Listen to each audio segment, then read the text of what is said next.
Om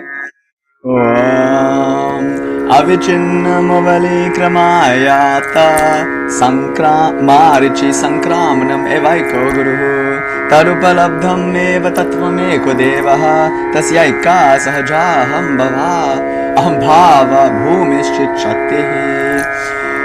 Om, there is only one Guru, and it is the unbroken ray of transmission that flows in the tribe, in the ovali, in the lineage. Om, there is only one God, and is that stainless reality which is attained as a result of that Guru Shakti transmission. Om, there is only one Shakti of absolute reality, which is Vimarshana, the ground of natural and spontaneous I amness.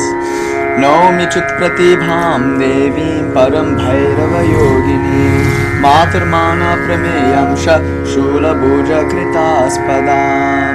I salute that goddess consciousness who in one flash of recognition is poetically raptured by her own infinitude. She is always in sexual union with Bhairava. She who is manifesting herself in each and every moment as the trinity, the triad of knower knowing known, who abides in the lotus chakras, mounted upon the trident, which is threefold in nature. Om Yathagne Dahika Shakti Rama Krishna Sthita Hiya Sarvavidya Swarupam Tam Sarada Pranamamyam Sarada Pranamamyam. Om Gurubhyo Namaha Gam Ganeshaya Namaha. Om Shanti Shanti Shanti.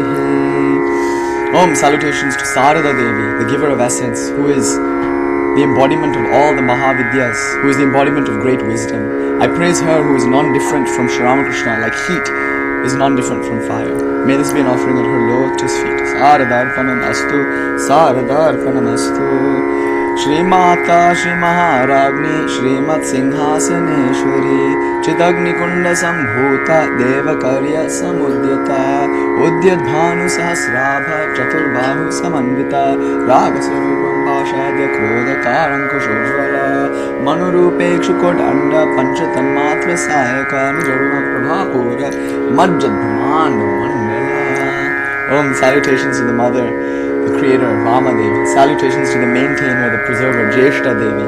Salutations to the one who rides atop the shoulders of a lion, Raudri, the destroyer, the Devi. Salutations to Ambika, who is manifest as all three. Salutations to Kundalini or Kutila Devi, who arises like a fire from the pit. Salutations to that one who is always supporting the causes of the just and the good. Salutations to her whose skin is red like a young woman blushing. To her who has 4 arms, who is holding a sugarcane bow and 5 arrows representing her Kriya Shakti, who is holding the goad representing her Jnana Shakti, and who is holding the noose representing her Icha Shakti. Salutations to that Devitraya, that trinity of goddesses, rooted in one goddess, Kali. May this be an offering at her lotus feet. Om, peace, peace, peace. It's nice, there's a flute lesson happening. It's so cute because Devi looks like Parvati in the mountains playing folk flute. She's a very good flute teacher, and Bhairavanand this year, I'm going to try to convince him at some point I think I already have convinced him. In some point in this discussion, I'm hoping he's going to do some renditions of Muthuswami Dikshitar for you, and there's something very important to note, and he'll say more about it. Maybe you can tell us a bit of your Saundara Lahari kind of project also. I don't know, that could be cool. Just things that are coming up and things that I think would be very important for the tantric transmission, especially in the West. Like, what does it mean to practice authentic Tantra? Like, what is Tantra? What does it mean to practice authentic Tantra? What is Shri Vidya? And how does it like dovetail with like post-classical Hatha Yoga traditions like the Shiva Samhita with their understanding of chakras, which I'm going to argue is kind of unique and different from how maybe the Vijnana Bhairava understands chakras. And so how does the Vijnana Bhairava fit into all of this? And what text would be central in the study of Shri Vidya, and more broadly speaking, the study of Tantra? That would be a discussion I think that would be nice to have. So hopefully in the course of today's discussion, we'll have some music from Bhairavanand, from Muthuswami Dikshitar. And the thing you should know about this is in the Sri Chakra, there are 9 avaranas, 9 levels of reality, if you will. And this is proceeding from the gross to the subtle.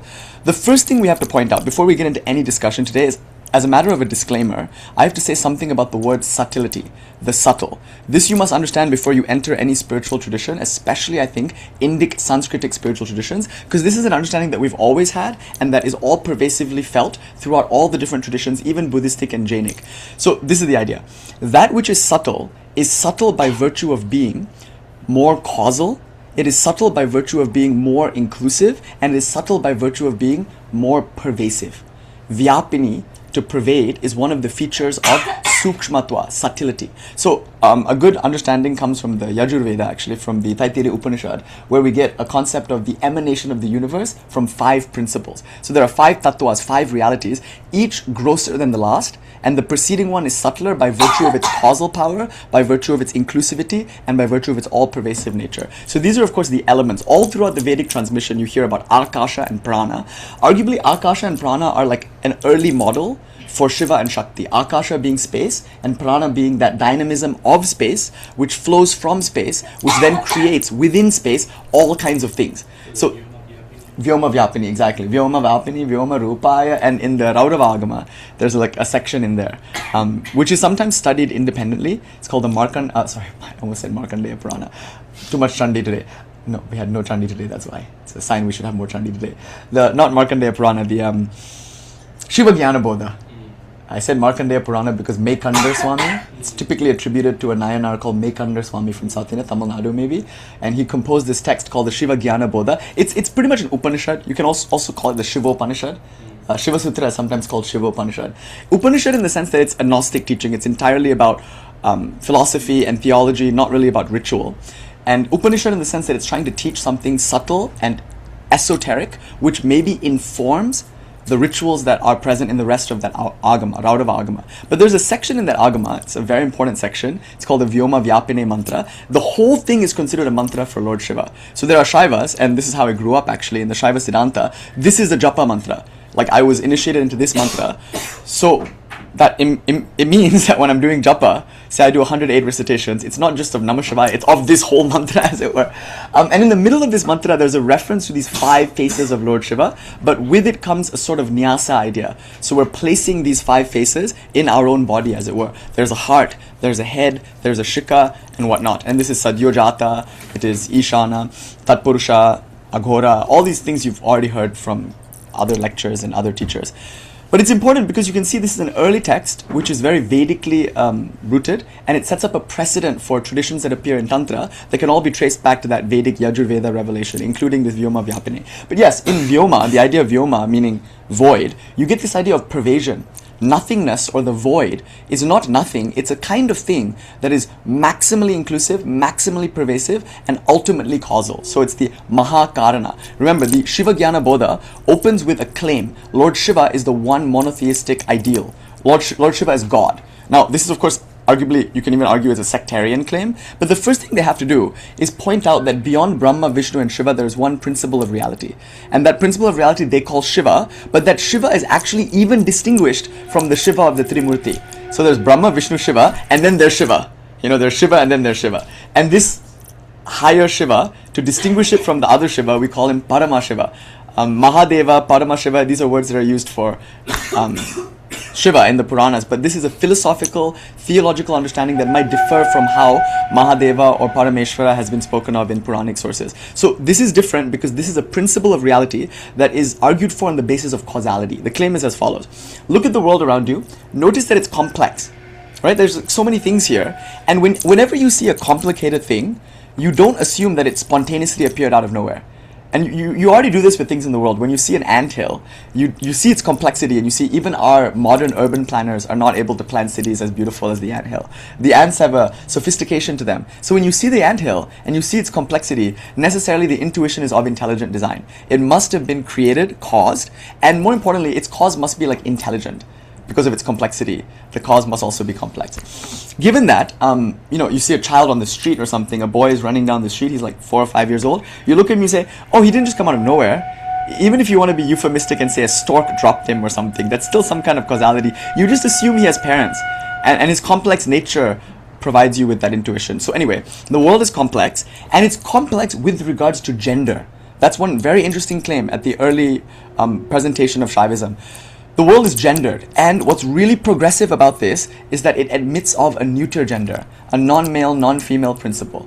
I mean, obviously, this is in reference to grammar. In Sanskrit grammar, grammatically speaking, you have male gender things and you have feminine gender things. A mantra is any invocation that is male. So if it ends with vashat or pat, those are male sounds. Even hum, notice short syllables like a, I, u, especially syllables that end with a virama or a short vowel, they're necessarily, I think, grammatically, and Anand can correct me here, most likely they're going to be male, right? Like, it's very unlikely that you have something that ends with a virama or ends with a vowel that is not male. Now, if it ends with a long vowel, it's feminine. So mantras like swaha, that's a feminine mantra. Voshat is also considered feminine. So when a mantra is feminine, grammatically speaking, I'm using gender here in a grammatical sense, like Raudri as opposed to Rudra, you're going to get what is called a vidya. So mantra and vidya both refer to the same thing in the tradition, but they are gendered. Now, mantras that end with namaha are not considered mantras or vidyas, although we often call them mantras and vidyas. They're neuter nouns. They're neither male nor female. So in the early part of Shaivism, you already get this Yamala idea or this kind of Ardhanareshwara idea. You get the idea of Shiva and Shakti and some union of Shiva and Shakti, or maybe even some like secret third thing, which doesn't even have to be a union of the two. It could just be its own thing, So therefore, gender as a spectrum is something that I'm very proud that classical Shaivism was able to intuit from the very onset of the tradition. But that means the world is complex. It uses the example of a plant. The plant might have both male and female organs. So when we think of gender in a biological sense, we call it sex. And plants can be hermaphroditic. They can be just male or just female, or they could have both parts or neither part, Given that complexity, we make a case for a cause. So Shiva, Parameshwara, is the cause, the prima mobile, and he must be the only cause, because if he was caused by something else, then you would have an infinite regress of causes. If every effect had a cause, and that too was an effect of some other cause, and you allowed that causal series to continue, you would get what in Nyaya we call anavastha dosha, which means the problem of infinite regress. Now, I know in modern mathematics, they might not consider that a problem. They might not have a problem with an infinite regress. We do though, because if there's an infinite regress, and I'm sorry the US lost to Belgium, I don't think that was gonna go down any other way. But it's important to point out that if I'm kicking a ball into a goalpost and someone pulls the goalpost back every time I kick the ball, I'm never going to score a goal. Right? So when I kick the ball, the post moves back. When I kick the ball, the goalpost moves back. I'm never going to score a goal. I'm never going to get there. And if I never get there with the ultimate cause, the Adi Karana or Maha Karana, then I wouldn't have an effect. The cause would vanish into a vanishing point of infinity. But I obviously do have an effect. Now, not all traditions are going to say this. Shankara and Buddhist traditions, especially Gaudapada, they're going to look at this and say it's not real. And it's not real as an effect, therefore you don't need to posit a cause. So no God. You can actually deny that there is this as an effect. But we won't do that. Whether it's real or not, the fact is it's being experienced, no? And if it's being experienced, it's real enough. So I'm having a real experience, its ontological status is secondary. I'm having a real experience, which must be the real effect of some real cause, therefore Shiva is posited as the real cause. Isn't that sweet? Okay, now, having posited Shiva, the next question to ask is, what is the nature of Shiva? Shiva must create, maintain, and destroy, because that's what happens in this effect. You see things coming in, see things staying, and see things going away for a while. So the creation, the destruction, and of course the time when a thing is here, must be the function of reality. And so the cause of reality performs these functions. So therefore the cause, we already established it must be intelligent, or at least must be complex, is called a karta. It's not called karana anymore. Karana means cause in a sort of impersonal sense. Karta means master, or it means agent. So this is an efficient cause. And its instrumentality is included in its efficiency. So Shakti, in the Shaiva Siddhanta traditional sense, Shakti is not necessarily a deity separate from Shiva. And Shiva is not necessarily a deity in the sense of Brahma, Vishnu, and Shiva. Parama Shiva, I should say. Parama Shiva is not necessarily a deity in the sense that Brahma, Vishnu, and Shiva are. Yes? This is the ultimate nature of reality, a personal reality. To that extent, you can call it a deity, who is a karta, an agent, and whose agency is expressed as creating, maintaining, and destroying. Keep these ideas close to heart, because it's going to matter when we get into the Yogini Hridaya to understand Vama, Jeshta, and Raudri, which are the tradition's ways of reframing Brahma, Vishnu, and Shiva. Now, Brahma, Vishnu, and Shiva, creator, maintainer, destroyer. The thing to point out here is that Shiva is the destroyer. Now we make an even more complex claim, a beautiful claim, and stunning in its simplicity. And yet it's, I think, quite sophisticated. The claim is this. What does it mean to destroy? You can't destroy anything. Like, this is something that we learn in thermodynamics, is that energy is never destroyed, it's only transformed. Believe it or not, and I'm not saying that we knew thermodynamics, but I'm kind of saying that we knew thermodynamics, because believe it or not, we already intuited this. As early as maybe like the 5th or 6th century AD, there's already this sense that to destroy something is not to destroy it, but to reabsorb it. Do you see?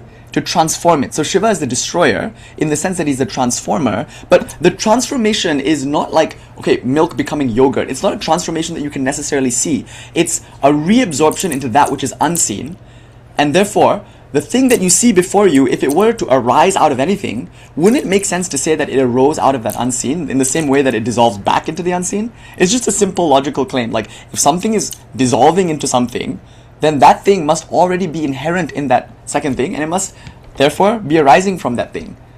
And therefore the thing, the transcendent principle called Parameshvara, who performs the function of creation, maintenance and destruction implying reabsorption means that he is the source of creation too. Therefore, why speak of Brahma? Why speak of Vishnu? Might as well just speak of Shiva. Do you see? So this could be a sectarian claim. I don't think it needs to be. And you'll see that this is going to be reframed in a bit to you. You are Shiva. You are consciousness. So that doesn't need to have a name. But if we're going to give a name, right, for the ultimate nature of reality, the place where everything is reabsorbed, the place where everything is projected outwards, and necessarily for theological absoluteness, the place where everything is hosted and everything appears, what better name than Shiva? You know, Shiva the destroyer is our focus. Okay, so having said that, let's get into our material today. So I want to do a few things. I understand that what I'm teaching, especially on the internet, like in the marketplace of ideas that you get about Tantra on the internet, can be a little confusing because all of us read different books or have a different idea as to what extent like scripture is important. We all of us are coming from different backgrounds, and we all of us have different trajectories in spiritual life. What to say of the fact that we all have different goals in spiritual life? We all want different things out of life. Necessarily, we all want different things out of spiritual life, and we all need spiritual life to address our issues in different ways, because we all have different issues. So we're all of us naturally going to gravitate towards different traditions and different things. The complication is this: if you gravitate towards Tantra, the reason you're here might be different. It should be different from the reason that someone else is here. And when you come into the world of Tantra, you get so many words that are used by different communities in different ways, and the problem is they're all the same words. So when we use the word God, obviously you know that comes with a lot of baggage. So in the modern tantric communities, we don't tend to use the word God. We might use the word deity, but even then it's not so theistic as it was back then, given our hang-ups, especially in the Western world, regarding theism. So the first thing to clarify is that Tantra is, for the most part, a theistic tradition. It's about God, and therefore it has a lot of room for devotionalism, for sentiment, for poetry, for artistic expression, typically done in with respect to presenting that God in iconographic terms, but also in revering and connecting to that God in similarly iconographic or poetic terms. So it's a kind of deity yoga, it's a theism, but then in this world you're going to encounter the word Tantra, you'll encounter the word yoga, you'll encounter the word chakra, you'll encounter the word guru, the word diksha, and these things all mean different things to different people. Especially since the tradition is very fond of taking old words like Shiva and reinterpreting them to mean a different thing and yet still using the same word. Almost to imply that this is what was actually meant by that previous word, or what is a deeper meaning of a previous word. Yes? Yeah. Okay. So, by the way, you guys don't mind that there's a flute lesson going on. I don't mind. I think it's kind of cool. But you guys are chill? Okay, good. Just checking. It's chill. I think it's chill. I'm happy. I think it's inspiring and cool. But, yeah, I'm always watching people's faces in lectures, and I think maybe sometimes I can be too accommodating. I do care that people are like having a good time. So they are. So it's chill. It's chill. No, I'm just seriously, it's chill. Somebody just winced earlier, and I was just like, is that because I said something complicated, or because they've got a pain in their left leg, or because they're like trying to listen and can't? You know what I mean? I get into this kind of accommodation mode and project onto the faces that I see so many things and guide my lectures as okay. Which maybe I should learn to do less of, but I don't know. No, but please continue. Now it feels empty. Now it feels silent and stern and weird. So continue. Do you see the Dhyana mantra for Abhinava Gupta? It's very important. It's all happening, you know? So please continue. Like there's like dancers and musicians and poets, and in the environment of Tantra, it's artistically maximal. But yes. Okay, now I feel bad. No. I'm like in my head about it. I'm like, maybe I shouldn't say anything. Okay, cool. Yeah, I feel really bad. I shouldn't have said anything. Fuck. I'm way more fragile about things than I think people. Like, I think that I let on. Okay. Anyway, I thought then a conversation around definitions would be very important. No, Grasin, I did tell them it's too quiet now. I don't know. Now I can't be like play because like I was upset for saying like don't play. It's chill. Yeah, fuck. Now it's just weird. Yeah, it is just weird. It's like, okay, you guys, I'm gonna go kill myself. I'm just gonna like get off the Zoom and just. But definitions are very important, right? So if you look at a tantric text, or an Upanishadic text, it's very unlikely that they will start without first defining terms. This is the Nyaya contribution to Indic philosophy. We start by saying, this is what we mean by this word, this is what we mean by that word, and the theory of definition is also something that is discussed. To what extent is the definition too broad? To what extent is the definition too narrow? This is something you see Aristotle doing. In his work, he's trying to create a taxonomy of the universe, as it were, and he defines humans as featherless bipeds who will attain the ultimate satisfaction in life through an activity he calls contemplation. So in Nicomachean Ethics, he talks about what it means to be happy as a human being. He calls happiness eudaimonia, which we would call something like moksha in a traditional sense, but in a tantric sense, jivan mukti, embodied and yet still liberated. But whatever you use, like the word salvation, nirvana, moksha, obviously we all have an ideal as a human. Every being has an ideal, and the ideal he calls eudaimonia, and he says it's universal. We all of us have the same ideal, though we might all get there in different ways, and he doesn't actually clarify exactly what it's going to feel like when we're at that ideal, but arguably it's the sarva dukkha nivritti sarva ananda prapti idea, the cessation of all forms of suffering and the attainment of the highest, most meaningful bliss that not even your guru can shake. Na dukhena guru na api vichalyate. It's a conviction that even God cannot take from you. You know, that idea of an unshakable conviction that brings you joy, that even the heaviest sorrows cannot mar, that might be, I think, as good as any, a universal ideal. To some extent, we all want that, and we're all in spiritual life for that. And so, to ask the question, what will it take to be happy, I must first know what kind of thing I am. Because what it takes for me to be happy might be different than for what it takes a dog to be happy, if we are taxonomically speaking different things. And if that's true, we must define ourselves. And he defines us as featherless bipeds, and he defines eudaimonia as the act of contemplation, or at least the act of contemplation as the means par excellence for attaining eudaimonia.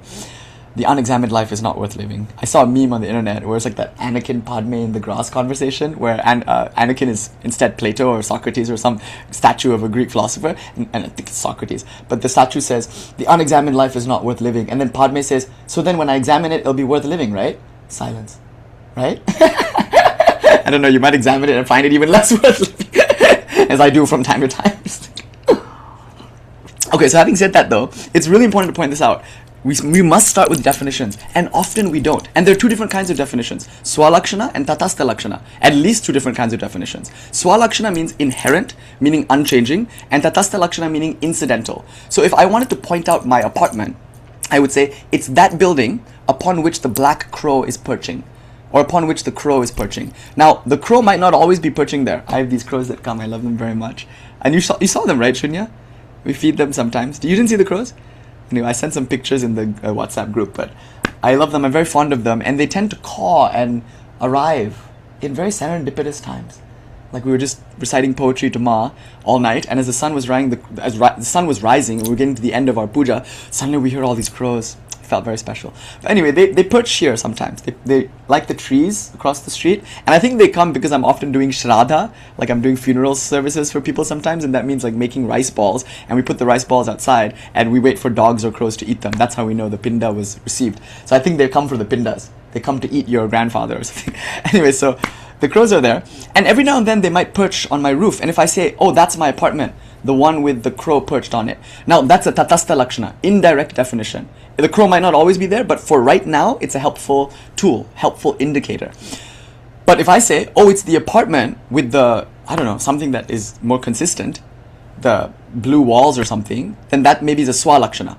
I don't know. I don't know that you can say that. You can always paint over it. Swalakshana is more complicated because we see a world of change. It's hard to find that thing which doesn't change. Swalakshana is that thing which doesn't change. Fire is always hot, so heat is a swalakshana of fire, which is going to be very important in our understanding of Shiva and Shakti. We're using Nyayika terms of swalakshana to make a certain point of dharma and dharmi, guna and the one property and the thing to whom the property is attributed. And the Nyayikas are realists. They're saying if there's redness in the rose must be real as the thing to which redness is attributed. You can't have redness, a guna, a quality, without dravya, without some substance. Again, coming back to the Vedic idea of akasha and prana, you can't have movement if there's not space to move.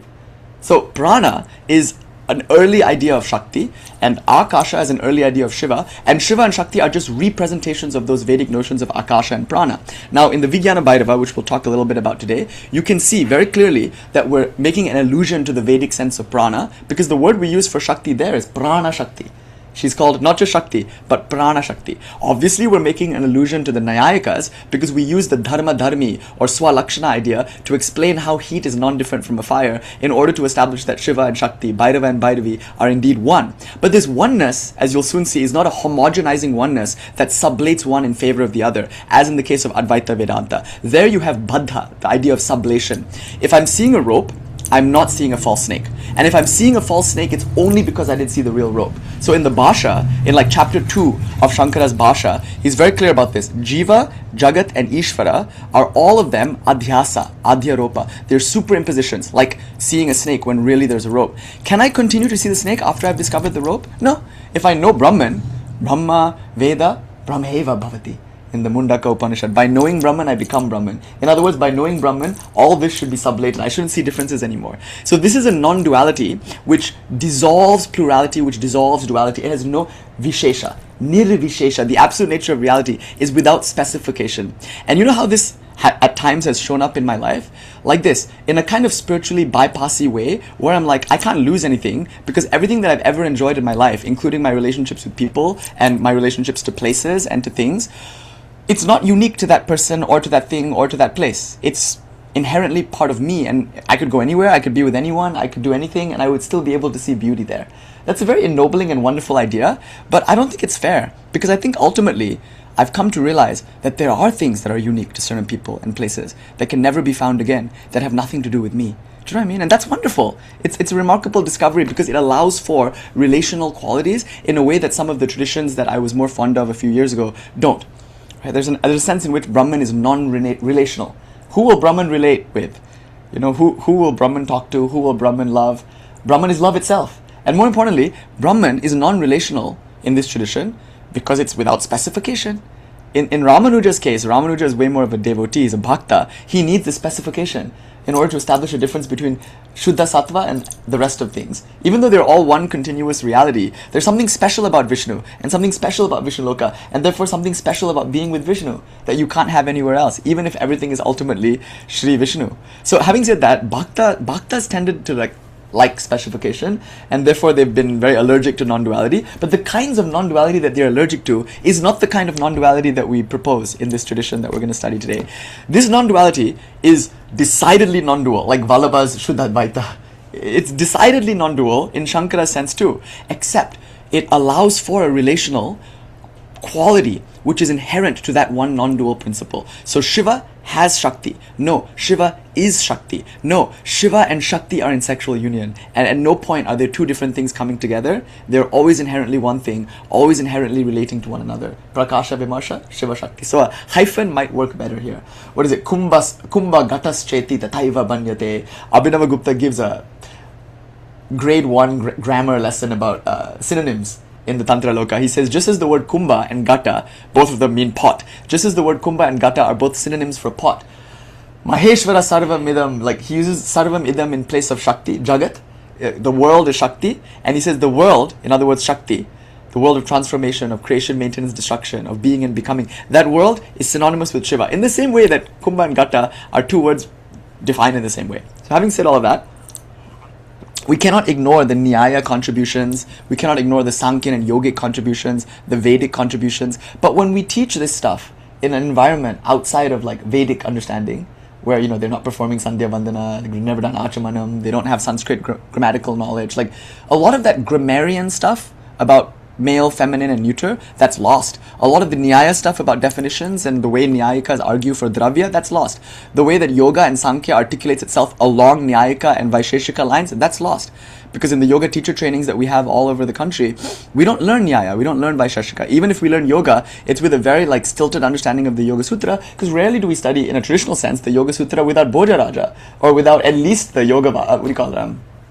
Vyasas, quote unquote Vyasas. What is it? What is the text called? Vyasa's commentary on the Yoga Sutra. In other words, Patanjali's auto commentary. I forgot what it was called. Patanjala Yoga Shastra, I think, or something. It's like it's a commentary. Huh? Is it called the Mahabhasha?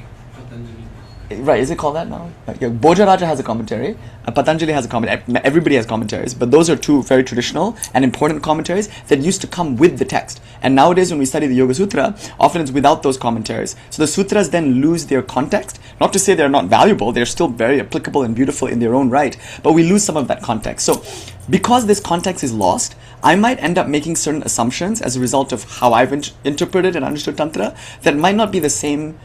Like, there are assumptions about how you're hearing these words, and I'm more and more now realizing that we really need to get down to it and define some terms, especially around Guru, especially around Diksha, around Shakti, around Tantra. What does it mean to practice real, authentic Tantra?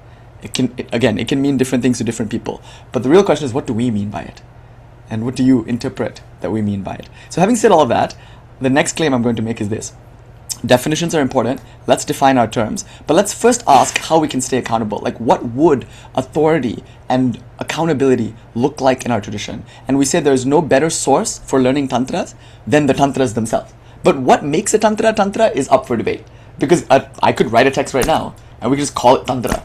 Do you know what I mean? I could write a text and I could call it the Nihilist Gita. I was actually working on a text that I was calling the Nihilist Gita. But does that make it a Gita? I mean, if you sing it, Gita means song. But by calling it a Gita, I'm giving it a certain status. I'm saying this is worthy of your spiritual respect. Because like the Bhagavad Gita, it's a spiritual genre of literature. Tantra is like that. When you call something a Tantra, you're trying to like assign a value to it or make it seem like it's part of a lineage. And sometimes it might not be. So just because a thing is called a Tantra doesn't make it a Tantra. By definition, a Tantra is the revelation of Lord Shiva. Panchavaktrat Agamat or something. There's like a verse in one of the Tantras that says, that which comes from the 5 faces of Lord Shiva is called Tantra. Tantra is what Lord Shiva says in response to Parvati when she asks a question. We call them Agamas. But then there's this conversation around Agama versus Nigama or Agama versus Tantra. Sometimes we can get overly specific with the definition. Too much Vishesha, you know? And with so much Vishesha, we make distinctions where distinctions do not need to be made. And yet, making those distinctions themselves can be very helpful in clarifying terms.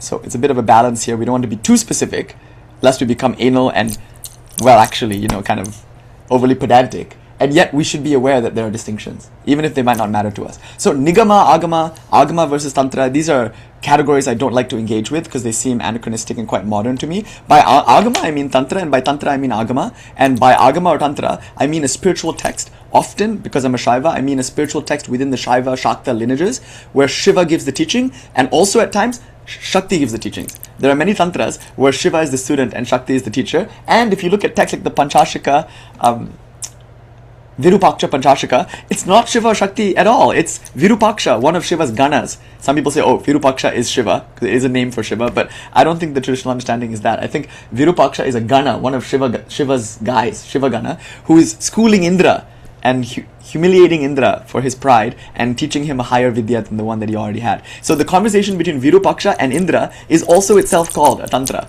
It doesn't have to be between Shiva and Shakti. But the conversational, relational quality is almost always present in the genre. So to what extent is the Bhagavad Gita a Tantra?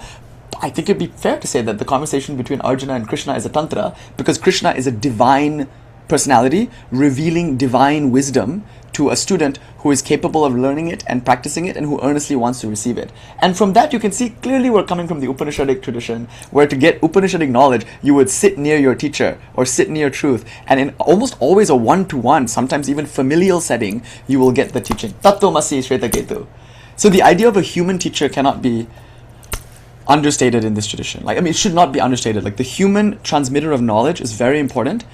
And it's not to say that only humans can transmit this knowledge. Obviously, we can learn it from frogs, maybe by licking them and having a psychedelic experience, or just by being open to what they're saying when they croak at you.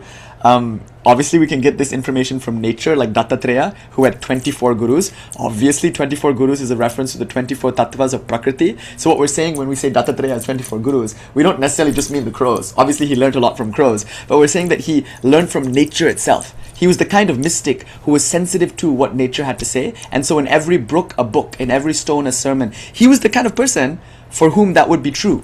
And we like to imagine that we are those kinds of people, so we go out into nature and we just project onto nature all of our own ideas, and we look at the stone and we think the stone is talking to us, and we might even be stoned, but we might not even be able to hear what the stone is really saying. We just hear what we think the stone is saying, and then we tell everyone, God spoke to me and now we should go kill the Muslims or something. I don't know. It's hard to assess whether or not the stone has said something to you, and it's hard to have safeguards around that. Whether I heard exactly what the stone said, whether I remember what the stone said, I don't know if I can even pose a question to the stone if it will respond. Like, momentary flashes of intuitions in nature are great. We are all able to have them, but they're not as firm. It's not as sure a footing as when there's a human teacher in front of you who can correct and adjust for your misunderstanding and misapplication of what is being said. Also, we should note that we're humans. And as humans, even though we can learn from stones and brooks and horses and frogs, even though we can learn from Prakriti itself, it doesn't exclude the power of another human being to teach us. Aren't humans also part of nature? So I get very frustrated when people say you can only learn from humans. Obviously not. But I get even more frustrated when people, because of their traumas with other humans, justify their hatred for humanity, their misanthropy, and their cynicism when it comes to spiritual instruction by saying, okay, I will not learn from any human. No human has anything to teach me. I will learn from my own heart. I will learn from nature. Wonderful. That's way more commendable than just slavishly following what you're told. But it's not true that we're all of us going to be able to do this. And more importantly, they're not mutually exclusive. I can learn from my human guru and have great reverence for the man, and I can at the same time be open to what my heart has to tell me and what nature has to tell me. And these things should not contradict, ideally. Because what the guru has to say is probably exactly what nature will have to say, and exactly what your own heart will have to say. That's why your heart sings when you hear something from your teacher. Because you didn't learn it, you recognize it, you know it to already be true. And more importantly, he is there, she is there, they are there to be tested. You can test your learning by asking questions, by engaging in debates. I mean, the Christian tradition, this used to be very, very valued. It's called faith-seeking understanding, where like if you question your religious elders, it's encouraged that you do so you can arrive at a more firm conviction about your faith. Nowadays, if you ask questions, because people don't have the answers, they freak out and they're like, stop asking questions. The only reason they tell you to stop asking questions is because very soon they'll be outed as not having the answers. That being said, though, a lot of the answers cannot be given in conversation. There's Shankara quotes a passage from a now lost Upanishad where allegedly a student is asking the teacher for Brahma Vidya. The teacher doesn't say anything. The student asks again, Katayamite, Katayamite. No response. Third time the student asks. Third time the teacher stays silent, and the student says, why won't you teach me or something? And the teacher now says, I am teaching you, Manda, Dushta, fool, I am teaching you. You just cannot hear what I have to say. Which sounds kind of hand-wavy and mystical and overly convenient, but it's true. There are some things that only life can teach, that only transmission can teach, that even if the teacher were to put into words, might either profane or muddy the issue, or maybe the teacher just understands that this is not the time. And it doesn't mean that every question you ask will be answered, because it doesn't mean that every question you have can be answered in the way you expect it to be answered. So therefore, the way to test the teacher might not actually be in what they have to say. It's not the vidya that they transmit that you're testing. It's the effect that it has in your own life. To what extent am I being spiritually nourished by this? Am I made stronger as a result of this teaching? Is it a life-giving teaching? And that's the most important criteria. But secondarily, maybe, we say, what is it like in the teacher's life? Like, what is the quality of the life of the one who is teaching this to me? And what is the quality of my life having been taught it? There we find the real challenge and the real test, not necessarily in debate or in discourse or in inquiry. But again, none of these things are mutually exclusive. So when you have a human teacher, it's so exciting because in front of you is a person who is giving you a knowledge who can be questioned, and who will likely have the answer, who will probably also be sensitive to the way you need to hear it. So a teacher, an acharya, is not necessarily a guru, but a good guru will probably be a good acharya, meaning a good guru is a good teacher in that they take time to understand pedagogy and they take time to understand their students. In days of yore, it would take at least 6 months, as the Yogini Hridaya says, before a teacher will be able to teach anybody. Because after 6 months only, at least 6 months, you assess and understand what the student's psychology is like. The student lives with the teacher for some months, and then having understood the student, then the teacher gives the teaching tailored to the student. And that's why the Upanishads can be so different, presenting the same thing in different ways, probably because the teachers teaching the same vidya have to adjust for different audiences. That's also why things have gotten so weird, because there are different audiences at different periods of history who have needed to hear things in different ways. And now we're a completely new audience with completely new issues, and yet our desire is still universally the same as everybody who came before us and everybody who came after us. So don't you think we need to update the way that we receive these teachings and the way that we apply these teachings? To some extent, yes. To some extent, no. These are ancient and eternal and will always be the same. There are no new things under the sun. But I think it would be glib of us to say cultural factors don't matter. I understand that I'm teaching in the West to a Western audience. I understand that right now, when I'm looking at your faces, there's a better way to say what I'm trying to say, because what I'm trying to do is not preach but teach. And therefore, if I look at you, I want to see that in your face, there's at least some sense that it's being carried over. And if I'm not getting that sense, I might change my approach. I might talk about a different thing. I might focus on an issue longer if I see that it interests you. I might back away from another issue if I see that it's not valuable to you or yet interesting to you. So having done that, at the end of the lecture, I find I've given a very different lecture. And if 10 people are in front of 10 different audiences and they're doing exactly this, don't you think it's going to be kind of confusing to understand what Tantra is, what Diksha is, what Guru is? All these words have been used in different ways, often with the sensitivity to the audience. So having said all of that, the role of a human teacher is very important. But in the Tantra, the setup is there's a teacher and there's a student, but importantly, the teacher is divine. And the euhemerization of the Guru to the status of the divine is something that we love to do in Tantra, because our understanding of Shiva as Guru is first and foremost in our awareness as we start Tantra. The idea of Dakshinamurti, Shankara talks about that too in his Dakshinamurti Stotram, teaching in silence, just transmitting spiritual wisdom. That's Shiva in his Dakshinamurti Avatara. It's an avatar, an incarnation of Lord Shiva's grace. Or more traditionally, to use the word avatar in its more Shaiva context, the descent of protection. Lord Shiva descends as the human teacher. Not necessarily incarnates in the Vaishnav sense, but not necessarily excluding that sense either. Lord Shiva is present anytime a human says to another human what Lord Shiva said. And Lord Shiva is always speaking. So the Tantra is given divine authorship. For it to be a Tantra, you must establish that the teacher is divine. Whether divine by virtue of like exalted status or divine by inherent nature is beside the point. The teacher is always understood to be divine. So it's Narada, sometimes it's Lakshmi, it's Vishnu, sometimes it's Manjushri in the Buddhist sense. But almost always, when we talk about Shaiva, Shakta, Tantra, it's almost always Shiva.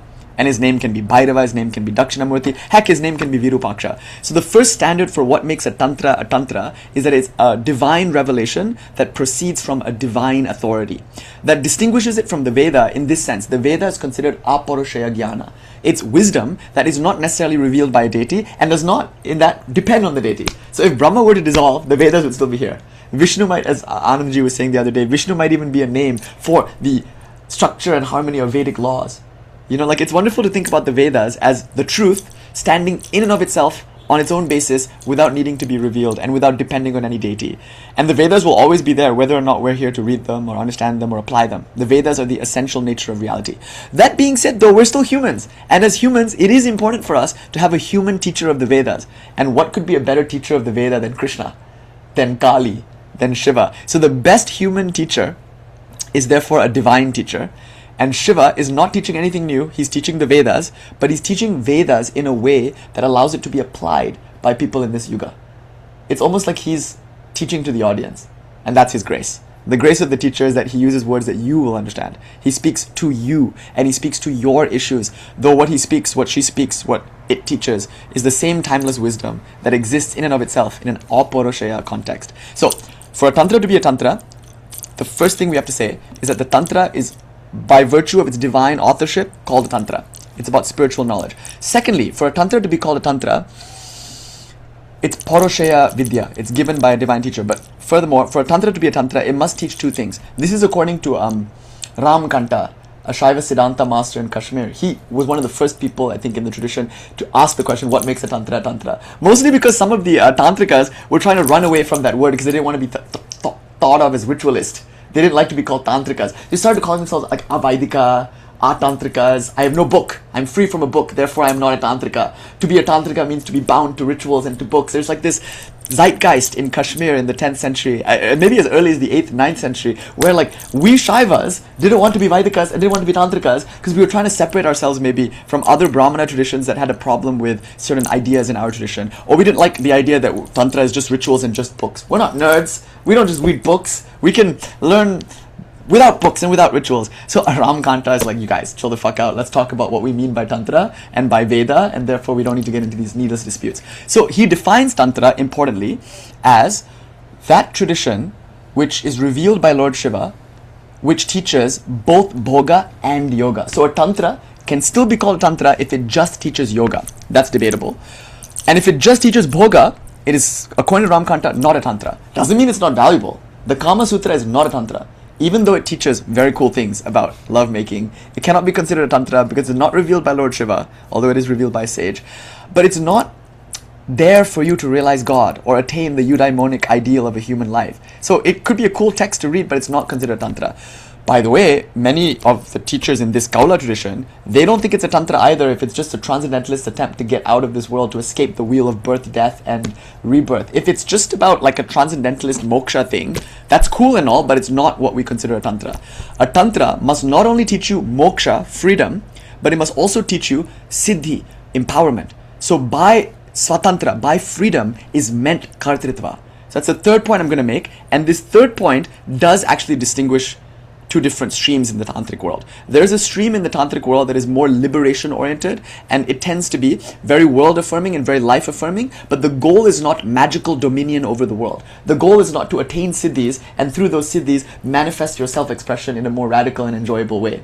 The Kaula tradition is very affirming of siddhis. In fact, it argues that you can't have real liberation without the empowerment that comes through magical dominion over the world. So a text like the Yogini Hridaya can be interpreted by different people in different ways. An important interpreter is Amritanandanatha, whose Deepika you must have in order to read this text. But there, he's giving his interpretation, I would argue along Kaula lines. The text is very Kaula, as you'll see, they use the word Kula and Kaula quite a lot. But it's possible, I think, to interpret this text away from a Kaula love for siddhis, but hard. So the text we're going to study now is coming from a Kaula point of view, meaning our goal is not just transcendence, our goal is lived transcendence, Jivan Mukti. And what that looks like, again, defining goals, is magical empowerment also. Now you might here ask an ethical question that's very important to ask, and let's just address it before we get into the material. Just off the bat, the first question that comes to mind is, what is the nature of this magical dominion? The word dominion or control sounds terrible. Vashikarana, we use all these words like mohana, vashikarana. Like, why would you want to have this deluding power, controlling power, this magical power? Are you so like scared of the world that you need to learn magic spells to protect yourself from scary things? Are you so like deficient in your self atmarama? How do you try, like are you not self-satisfied enough to not crave things, and therefore you want magical powers to get those things? Also, are you just a loser who can't go about getting things in your own way? Like, do you need magic to get those things? Sometimes people accuse me of doing magical rituals to get them to fall in love with me, and I'm like, okay, maybe if I was not as attractive as I am naturally, genetically speaking. I mean, look at these eyebrows. What the fuck? You think I need to go buy some dupe and deep and like I think there are easier ways than doing rituals to get certain goals. Like, if you want money, I don't know, get a job or like learn some entrepreneurial skills. Like, people are doing Lakshmi Pūjā perfectly in India, and they're poor as fuck. In America, they've never heard the name Lakshmi, and they're like entrepreneurs. Often it comes at the expense of third world nations. But anyway, that aside, it's really important though to point this out, that there are texts like the Kama Sutra, the Artha Shastra. There's so many texts that will teach you practical, world-oriented ways to get your goals. Why Tantra? Like, it's not that. We're not talking about magical powers to get cheap things like money and like pleasure. We're talking about something much deeper.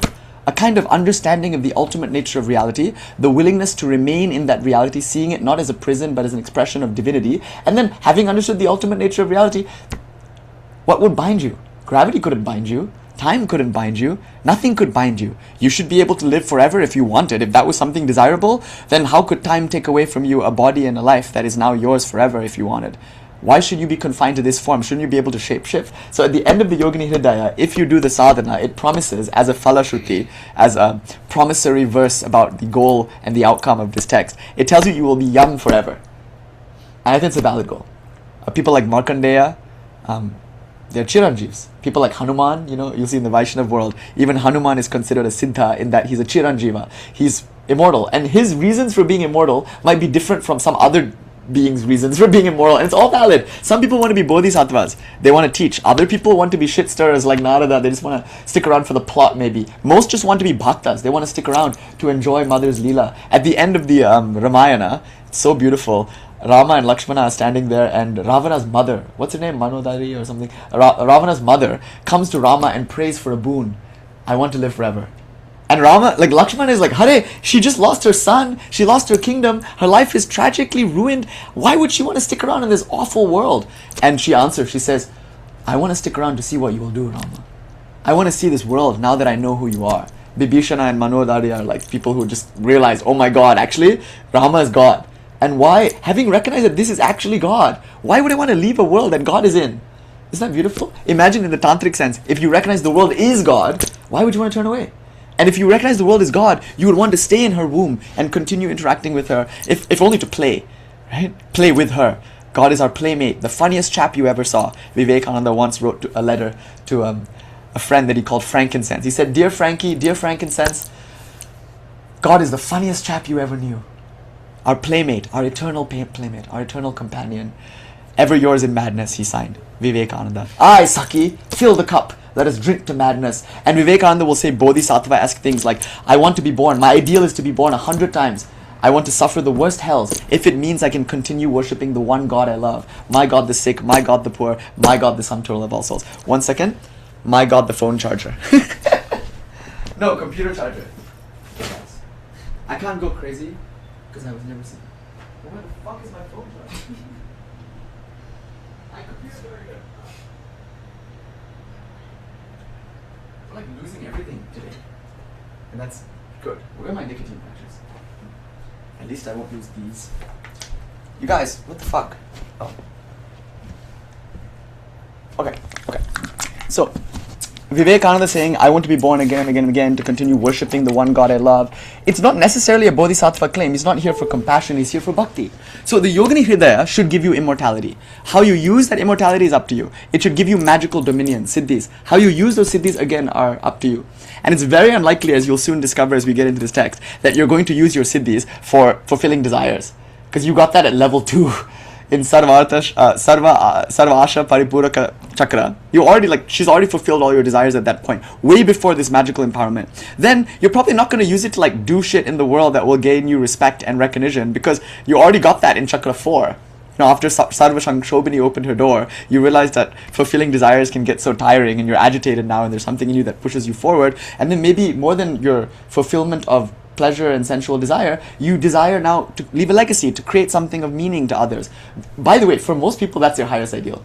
To leave a legacy, to do something of value, to establish themselves in the world by creating work or creating a company or creating a community that they feel is good. That's level 4. And she's already blessed you with that by the time you get to level 5. So when you get to the end of this sadhana, in Sarva Siddhi Maya Chakra especially, it's very unlikely that your magical dominion will look like fulfilling desires sensually or establishing things from an artha or societal point of view. It's not necessarily going to have anything to do with kama, artha, or dharma. Not to say those things are excluded. It's just a higher sense that we don't really understand, and therefore we love to siddhi bash. I just want to be so upfront with you. By Tantra, we mean that tradition revealed often by Lord Shiva, but any divine personage, that is not only here to give you spiritual emancipation, but who is here to give you the ability to enjoy the world to its fullest extent, maybe even in ways that we don't even understand yet. To appreciate the world, to enjoy the world, and ultimately to play in the world. This is the goal of Tantra, for it's not a world, but God embodied. So anyway, the goal, and you'll know if you get it, because if you die, you failed. If you die before you choose to die, you didn't do it, guys. We just didn't do enough sadhana, we didn't understand the text. If you do this, you should be young forever, in any body of your choosing. Why not? Some 2-bit sorcerers know how to shapeshift. Why shouldn't you, who has attained the knowledge of the goddess, know how to shapeshift and visit people in dreams or whatever? I mean, these are all siddhis, and I love them, I will represent them, and I don't care what people have to say about that, because that's the tradition. So having said all of this, I want to make my second claim. We know now what a Tantra is. My second claim is that it's a scriptural tradition. The texts exist. Although it's an oral transmission, these things have been recorded, compiled, carefully transmitted from teacher to student since time immemorial. At least since the 5th or 6th centuries, these things have been transmitted. Since the Nishvasa Samhita, the Pashupata Sutra, ancient texts are still with us now. Many have been lost, but many are still here. And therefore, I cannot be accountable, in my opinion, to anything more than these texts. Everything we say must be substantiated by scripture, and even to the extent that we're teaching anything, it should be led by the scripture. We're teaching the scripture. So translation is important. The way we translate the Sanskrit of a scripture will reflect the kind of interpretation we have already. There's no such thing as a neutral translation. All translations are interpretation. So therefore, the best thing you could do is learn Sanskrit and interact with the text in their original language. The second best thing you can do is to acquire as many different translations as possible.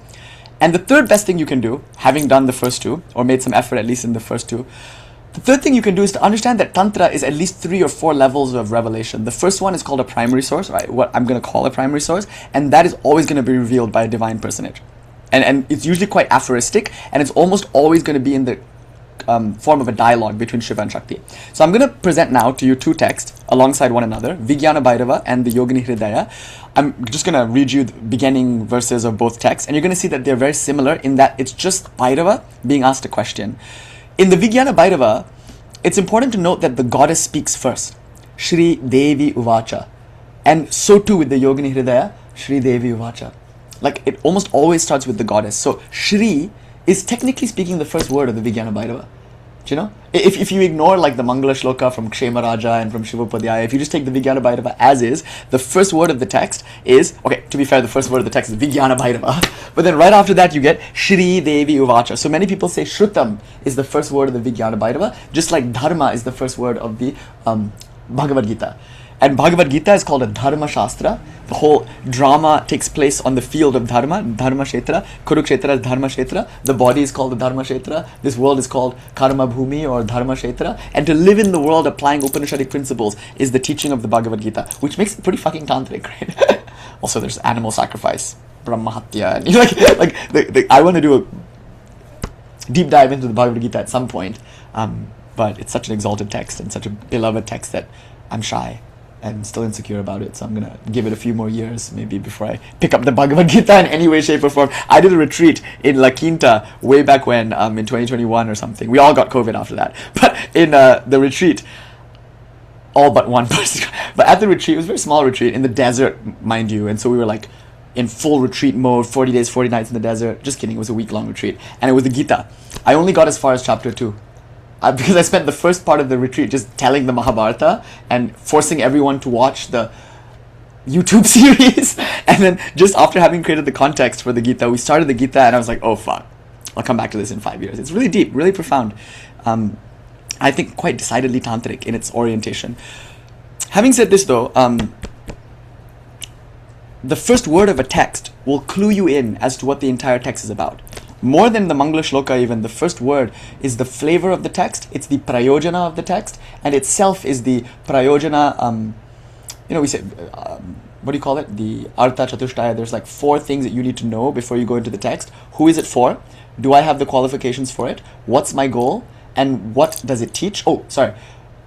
Who is it for and am I qualified are the same question. Adhikari it's called. Do I have adhikari? Am I competent enough to study this? And will I be someone who the text thinks should study it? That's called adhikari. The next thing is prayojana. What does the text teach actually? What is the goal of studying the text? Prayojana. The third thing is, the second thing is what is the goal? The third thing is vastu. What's the substance?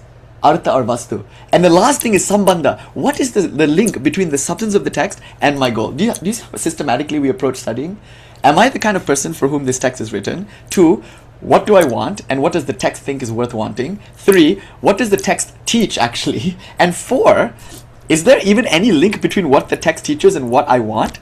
Given this, you guys, like you have now a metric to discern between what text you want to study and what text you shouldn't even care about. I'm not going to teach you the Chintamani or Tattva Sangraha. I just don't think its goals are our goals, definitely not my goals. And so I don't choose that text to study and practice with and nor to teach. I'm going to choose 2 texts now to teach. Like the Maharta Manjari is a choice that makes sense, hopefully, to all of you. But then you should also in your own life practice this discernment and ask yourself, is this really for me? What I'm going to say now, is this Vijnana Bhairava stuff, Yogini Hridaya stuff, is it really for me? Is this the Tantra I wanted? So I thought I was going to get orgies and I thought I was going to get a massage at least out of this. But I don't know, maybe this Tantra is not the Tantra that I was looking for. And that's okay. But being upfront about that is important. And secondly, it is my duty, my burden, my responsibility to show how this stuff that we're going to teach links itself to your goal. But first we have to define that goal and we have to define the adhikari. And the Vijnana Bhairava doesn't. It doesn't actually start off with adhikari. Nor does it really do any of these things that a traditional Vedanta text would do.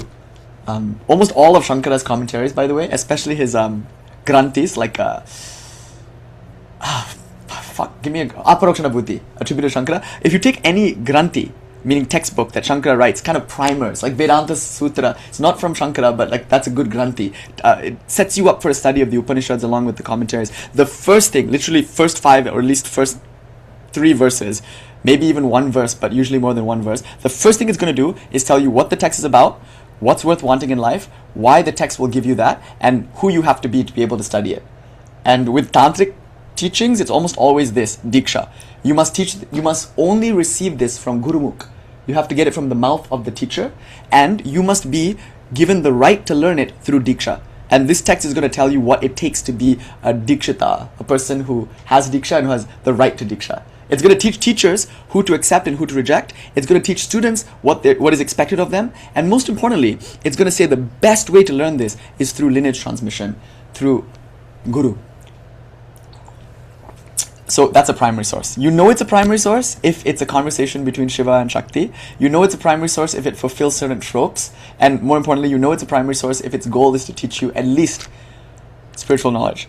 If not spiritual knowledge that is also conducive to worldly enjoyment. So bhoga is not excluded. Okay, the next thing I'm going to say is that there are secondary sources which are just as important. So while the Yogini Hridaya is a primary source, it's important to note that we almost never study a primary source like the Vijnana Bhairava or nor even the Yoga Sutra without commentaries. And when we study commentaries, we study many commentaries. You saw in the 3 or 4 years where we've been studying the Vijnana Bhairava, I'm always referencing Shivotpadhyaya, I'm always referencing Shema Raja, I'm referencing Lakshmanju, and I'm saying this is what Lakshmanju says, it's different from what Shivotpadhyaya says, and Shivotpadhyaya says this because he's in the 15th century, and Shema Raja is in the 12th century. Of course he's going to say something different. So historical context for the text is important, but not as important. Why? Because a primary source is atemporal. This conversation is allegedly happening right now. Shiva and Shakti are not speaking about this stuff here. They're speaking about it in Shiva Loka, or like the bottom of the ocean, or the top of Kailash, or in the Smashan. You know, they are like aliens in a different planet having a conversation, and we're getting in Earth their transmission. You know how I know that? Because in the Yogini Hridaya, it's going to say, and here, my love, is how this came to the Earthlings. It's like Bashar the alien or something being like, and now I'm going to talk to you about how it shows up on Earth.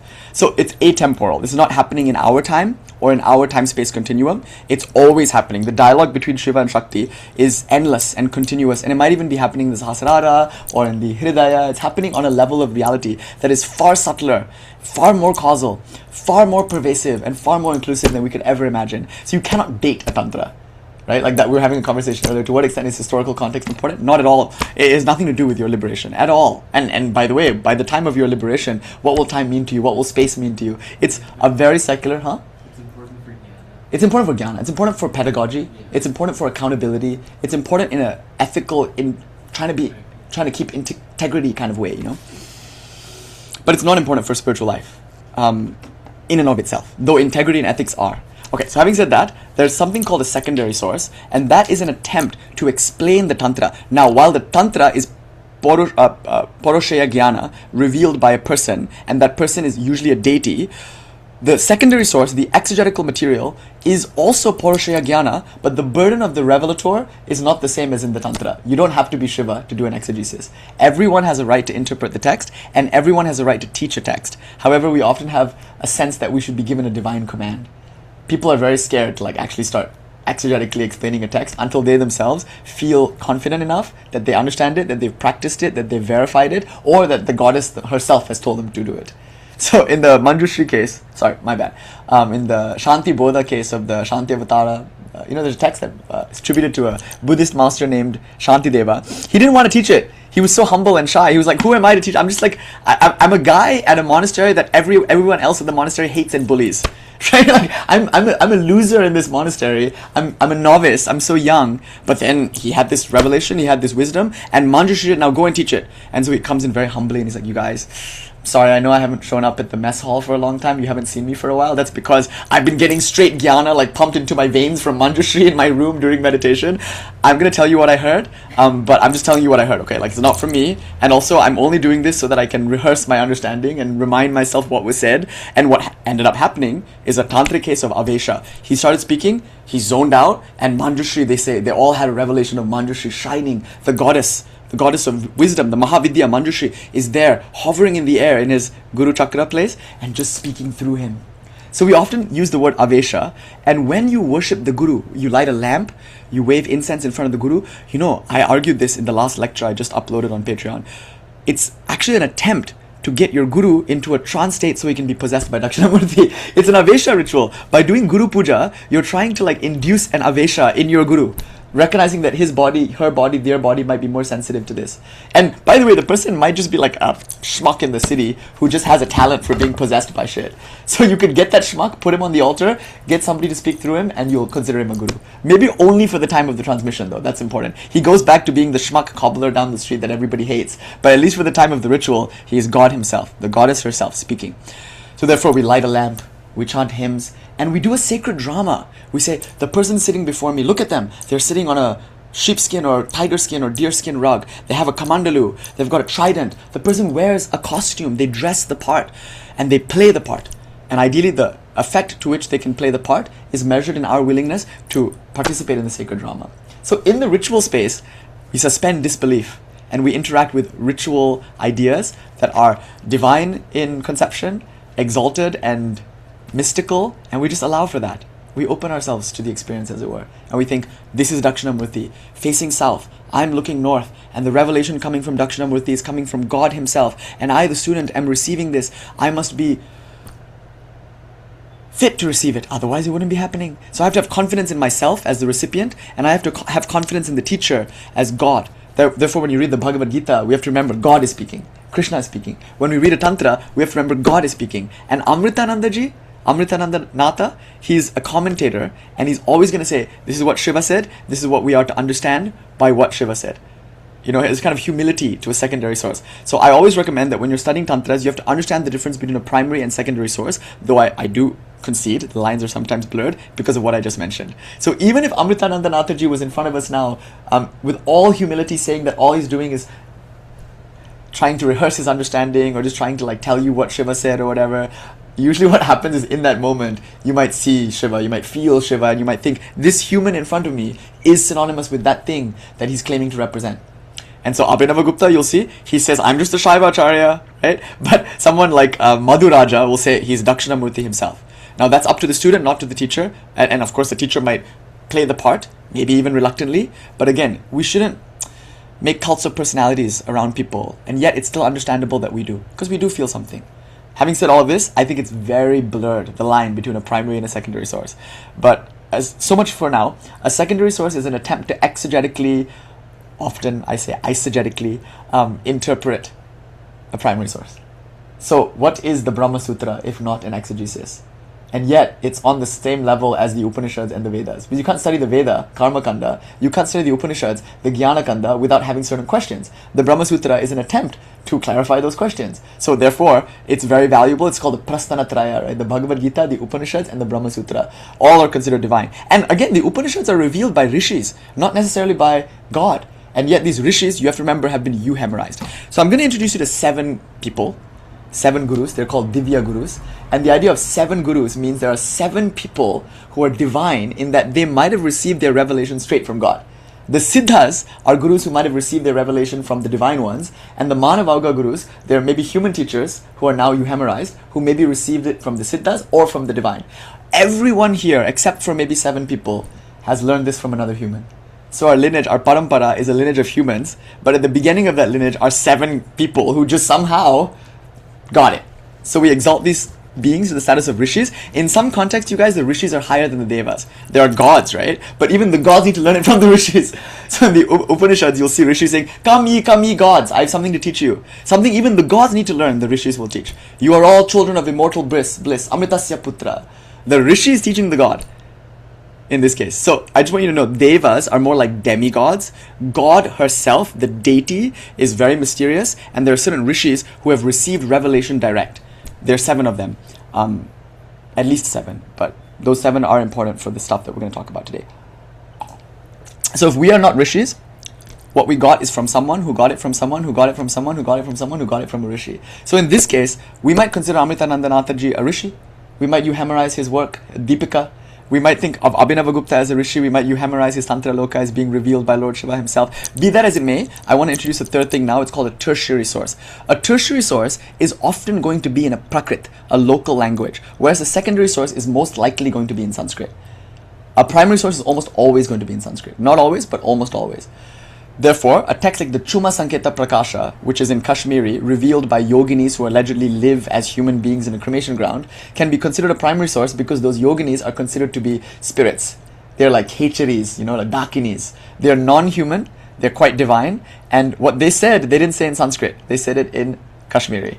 And so, would you consider the Chuma Sanketa Prakasha a Tantra? I don't know. All of that's up for debate. I just want you guys to be aware of that right now. That there are primary sources, there are secondary sources. There's a lot of ambiguity in our tradition as to what constitutes the first and the second. And maybe it doesn't matter to you, but it certainly does to me. And the third thing is a tertiary source, which is how most people come to Tantra. Tertiary sources could be lectures, they could be books. Like some of you have read Harishji's work, like, what is it called? Tantra Illuminated, which is mirroring, of course, Tantra Loka, which means a light on the Tantras. That's a tertiary source. It's a tertiary source in the sense that it's in English for an English-speaking audience. It's tertiary in the sense that it makes use of secondary and primary sources to explain what is there in the primary source. Yes?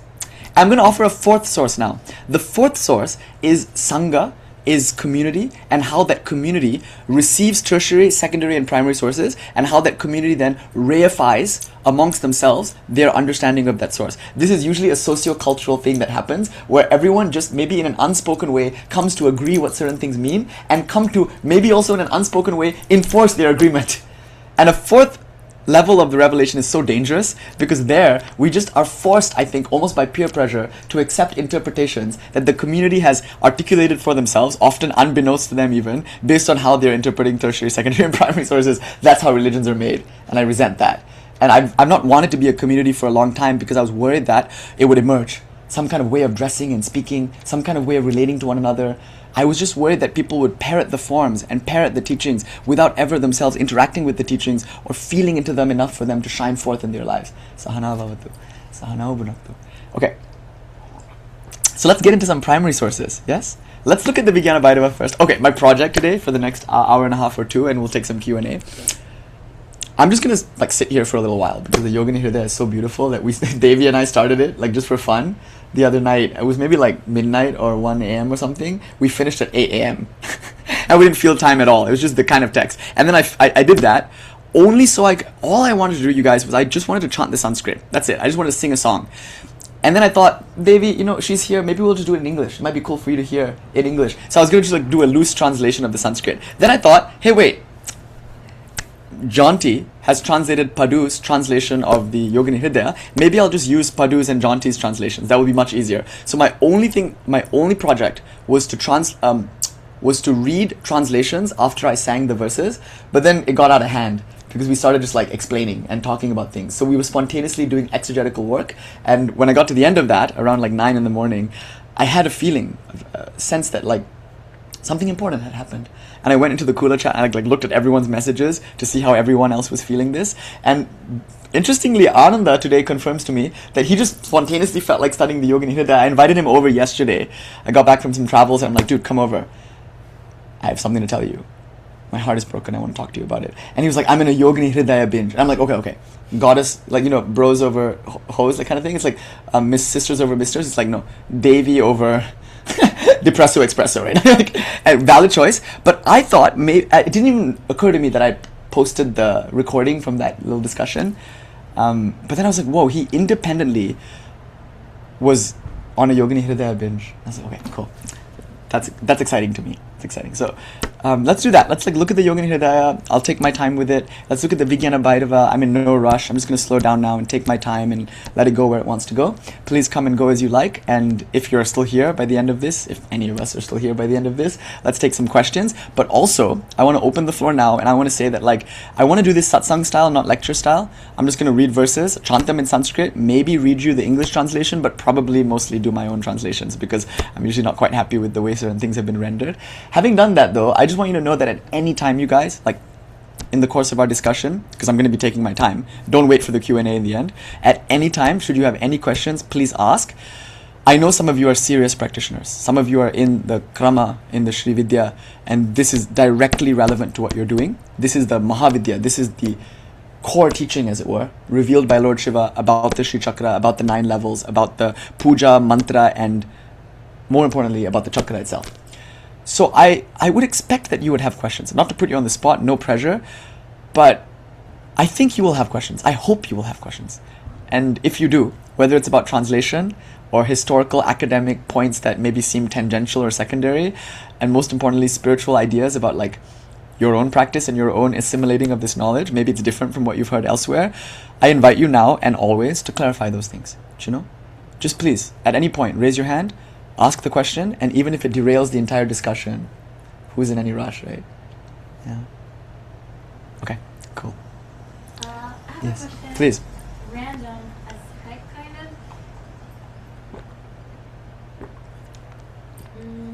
of. How do you just sit in one spot? Girl, you sat in one spot for 8 hours and didn't feel it. Yes, but I was so fidgety the whole time because we got into things here. But fidgety is good, no? It is. We did a lot after me fidgeting, but I'm interested right now in how I could just sit here and like completely go numb. Have you watched a movie and then felt like yourself, like, becoming absorbed by the movie and then you just sat still and didn't even feel your body? Yes. Like that. The only way to become still is to become absorbed in something of great interest. So your goal is not to sit still. Your goal is not to stop fidgeting. Your goal is to allow something to so completely enchant you. Manohara. Shive, sada shive manohara. Something so beautiful, so delightful that it just stuns you into a stillness that almost seems secondary. Sure. I don't think it's a valid goal. I don't think you should aspire to sit still. I don't think you should aspire to stop fidgeting. Devi's very nature is dynamism. Like, to say this, I want to sit still and not fidget, it's like saying a child should become a doctor when really she wants to be a musician.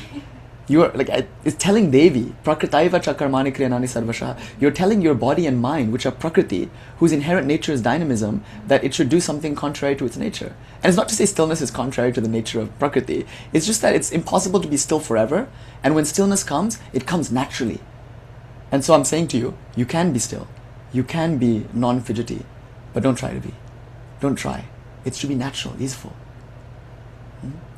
When you were looking at that butterfly yesterday, you were so still. And then the butterfly came and sat on your head.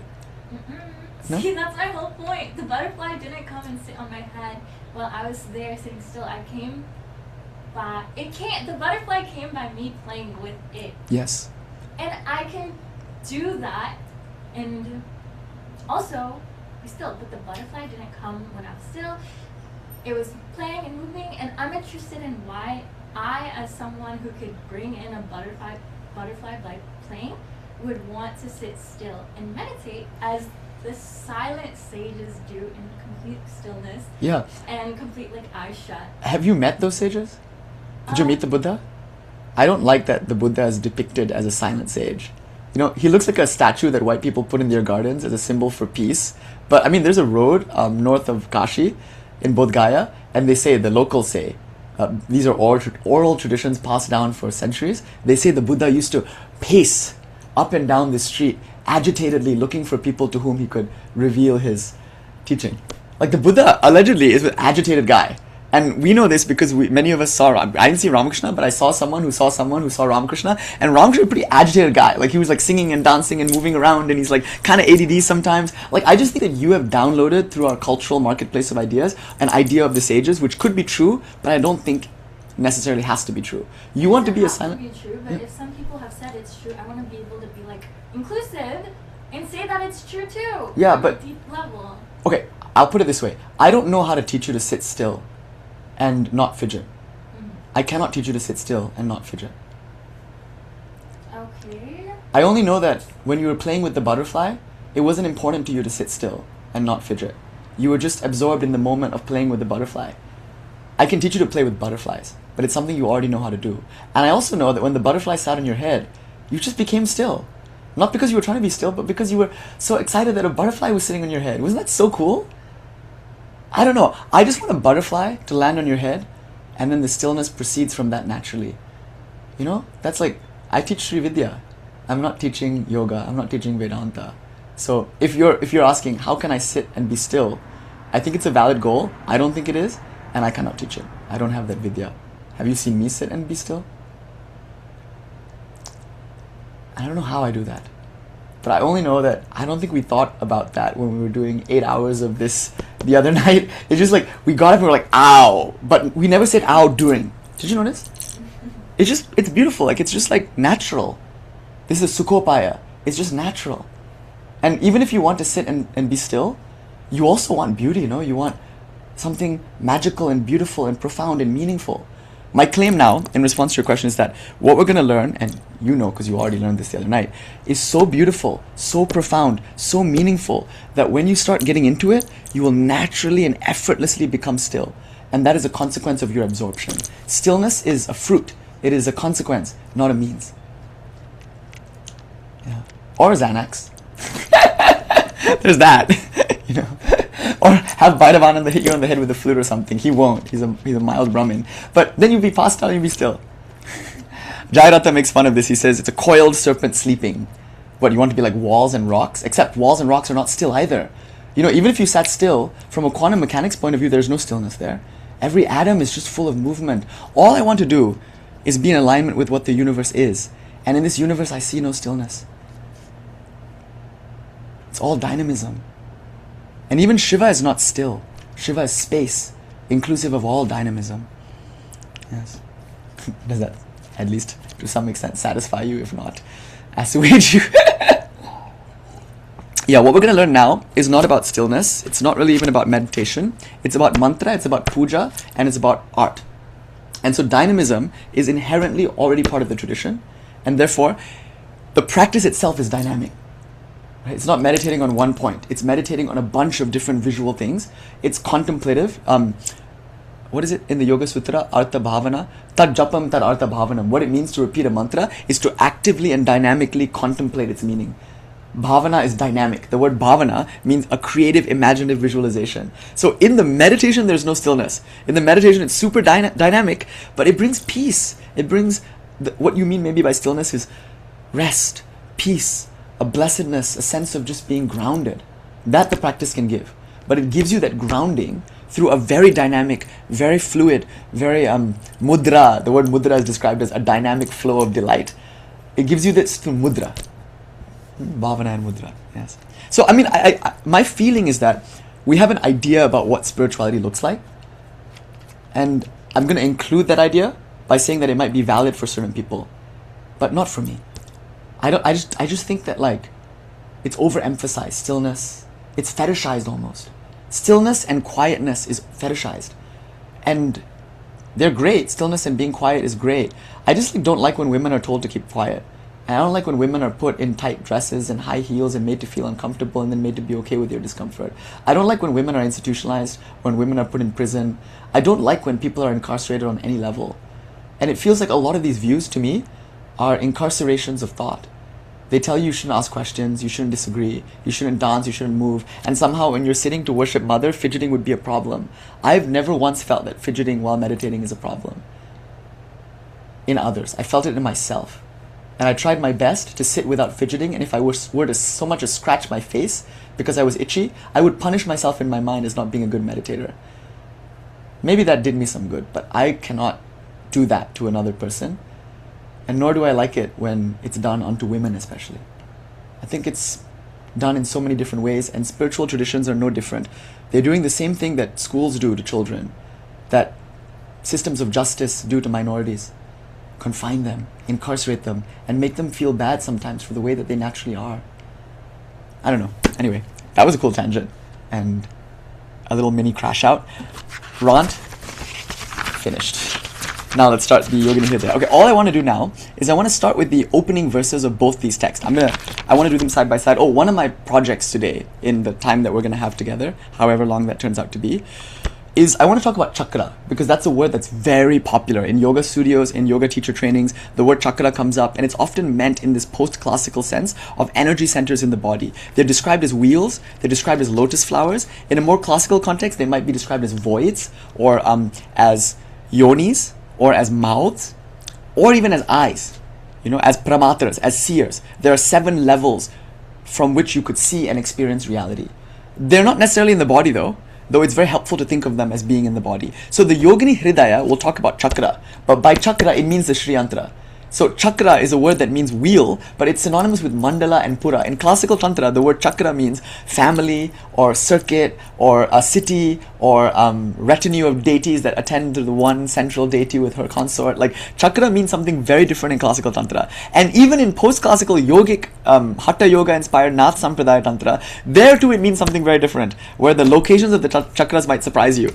The colors, you might be surprised to note, are startlingly modern. They come from the Theosophical tradition. Chakras have almost never been described as being red, orange, green, blue, indigo, and white.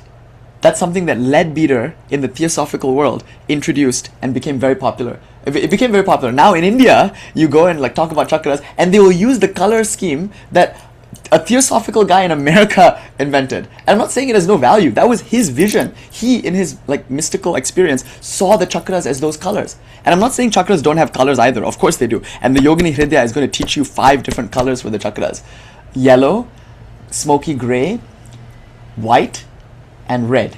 And then something colorless beyond that. So I'm not saying that chakras don't have colors. I'm just saying that the traditional classical understanding of what colors are what chakras is highly variable from lineage to lineage, text to text, tradition to tradition. And I'm also saying the idea of chakras is highly variable. The number of chakras is highly variable. Some traditions say 3, some traditions say 2, some traditions say 1. Other traditions say 7, some say 6. The Yogini Hridaya will say 4. And if you go to Tibet, the yogis there almost exclusively do a 5 chakra model.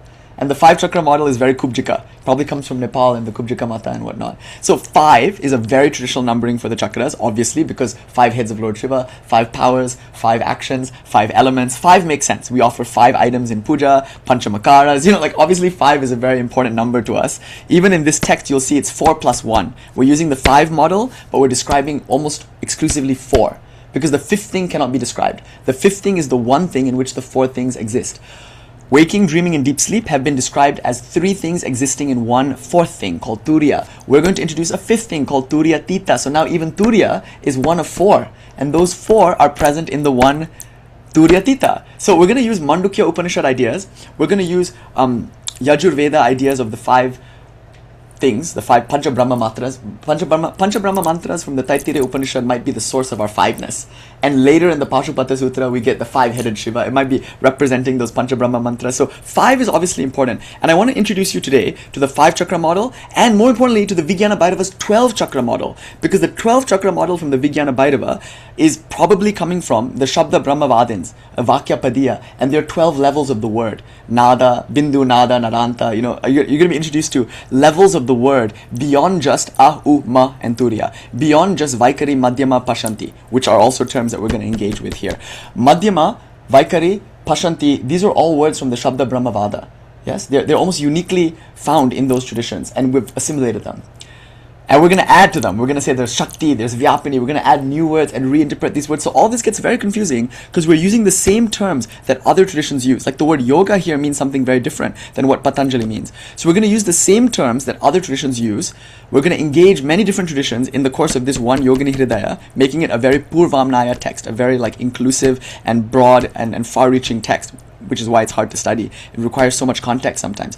But this text, pulling from all of these different sources, is different from the Vijnana Bhairava in that it's a bit more maximalist. But the Vijnana Bhairava is also interesting because it's pulling from maybe the same source of text, both of them being features of the classical tantric world, which is, the world I live in most. Whereas most of what you hear on the internet comes from either a modern or post-classical tantric understanding, which can be included, can be engaged with, but should be delineated from what we're saying now. Okay. That's my main project. I want to talk about the chakras, the idea of chakra in the Yogini Hridaya versus the Vijnana Bhairava, and compare that to modern contemporary understandings of chakras, just to show you how diverse and beautiful this tradition can be. But I'm going to ideally present to you a meditation on the 4 chakras of the Yogini Hridaya with their shapes and their color correspondences, which some of you might have encountered in Aleister Crowley first. I kid you not, Aleister Crowley published a paper called Tattva Meditation, where he invites people to meditate on the tattvas after his trip to India. He learned this, and he presented it almost the same way. So clearly you can see, even Aleister Crowley had access to this, and many people have access to it because of Crowley. So, okay, what I'm going to teach you today is exceedingly esoteric, exceedingly important. It's a revelation from Lord Shiva. He's teaching it to Bhairavi. Bhairavi asks a question, and Bhairava is going to respond to the question. It's a tantra, it's a primary source. What we're doing now is both tertiary and, I don't know, what, quarterly? Primary, secondary, tertiary. What's the fourth level called? Quaternary. Yes, what we're doing now is both tertiary and quaternary. It's quaternary when you intercede. Please, anytime, ask any questions for any reason at any point during this transmission. That will be quaternary. Our interactions will be quaternary. What I'm doing now is tertiary because I'm giving a lecture, like just a loose, inspired, spontaneous presentation of a primary source, but I'm keeping in mind a secondary source. Amritanandanathaji's Deepika. Yes? So having said that, let's get into the Yogini Hridaya. I want to tell you that like there's another text that the Yogini Hridaya is a part of. It's called the Nitya Shodashakarnava. To what extent the Nitya Shodashakarnava is different from the Vamakeshwari Mata has also been debated. But I often think the Nitya Shodashakarnava is how we South Indians refer to a text which the Kashmiris like to call Vamakeshwari Mata. And having looked at Vamakeshwari Mata and Nitya Shodashakarnava, the manuscript versions that exist in many major universities and many major like Indian national catalogs are the same. I mean, they miss parts here and there, but they're the same. Whether or not the Yogini Hridaya is part of that original transmission is also up for debate. It's very possible, by the way, the Bhagavad Gita was composed after the Mahabharata and later then inserted into the Mahabharata to make sure it would survive. It's very possible the Bhagavad Gita was not written by Ganesh when Vyasa revealed the Mahabharata. You know what I mean? It's like, it's very possible that we later add to previous texts material that we want to like preserve. Like I think Chandi is a good example. In the 700 verses of the Chandi, we think that it's part of a wider narrative called the Markandeya Purana, but it might have been added onto it after. The reason I say this is because right now, if you buy a Lalita Sahasranama in India, probably from reputed Sri Vidya source, often it comes with Setubandha, you know. There's a commentary on the Lalita Sahasranama by Bhaskararaya, a kind of 18th century or like late 17th century commentator from South India who wrote in Kashmir. Sorry, my bad, who wrote in Varanasi in Kashi. He wrote a commentary which is now part of the Lalita Sahasranama. It's very rare that you will read the Devi Mahatmya and not see the Rahasya at the end. But we know for a fact that the Setubandha and the Rahasya were written later. Maybe it's the same with the Yogini Hridaya. It could have been composed later or revealed by Shiva later, but it's revealed by Shiva, just like the Vamakeshwari Mata was. And so the opening question that the goddess is going to ask is this: I don't get it, bro. Like, you just revealed to me the Vamakeshwari Mata, and there's some areas in the text that are kind of weird and ambiguous, as you'll soon discover if you try reading the Vamakeshwari Mata yourself. It's very ritualistic, it's pretty like ambiguous, and so it makes sense for the Devi to ask for clarification. So the question that you're going to hear the Devi asks has to do with the text. And this text is considered to be the final 3 chapters of that text. It's a movement in 8 parts, 5 plus 3. So the 8 chapters altogether, we can call the Vamakeshwari Mata. The last 3 we call the Yogini Hridaya. In this sense, if you take the whole thing, it's a Veda. There's a Karma Kanda and there's a Jnana Kanda. The Yogini Hridaya has been considered the Jnana Kanda of the Vamakeshwari Mata. It is an Upanishad. And people like Bhaskararaya will use the word Upanishad often when he's talking about Sri Vidya. He'll say Bhavana Upanishad. We like it, we say Shiva Upanishad, Shakta Upanishad. So this is a kind of Shakta Upanishad. It is going to be very philosophical in nature, but it's mysteriously also very practical in that it gives a mantra, it teaches you how to use the mantra, why to use the mantra, it's going to give a puja, it's going to teach you why the puja, it's going to refine the why behind the what. But whereas the Vamakeshwari Mata might just be the what and the how. Yes? You ready? Let's start. I just needed you to know that. Like that's going to contextualize the first question. Okay, let's do it. Jai Maha Om Shri Guru Bhyo Namaha. Yogini Hridaya.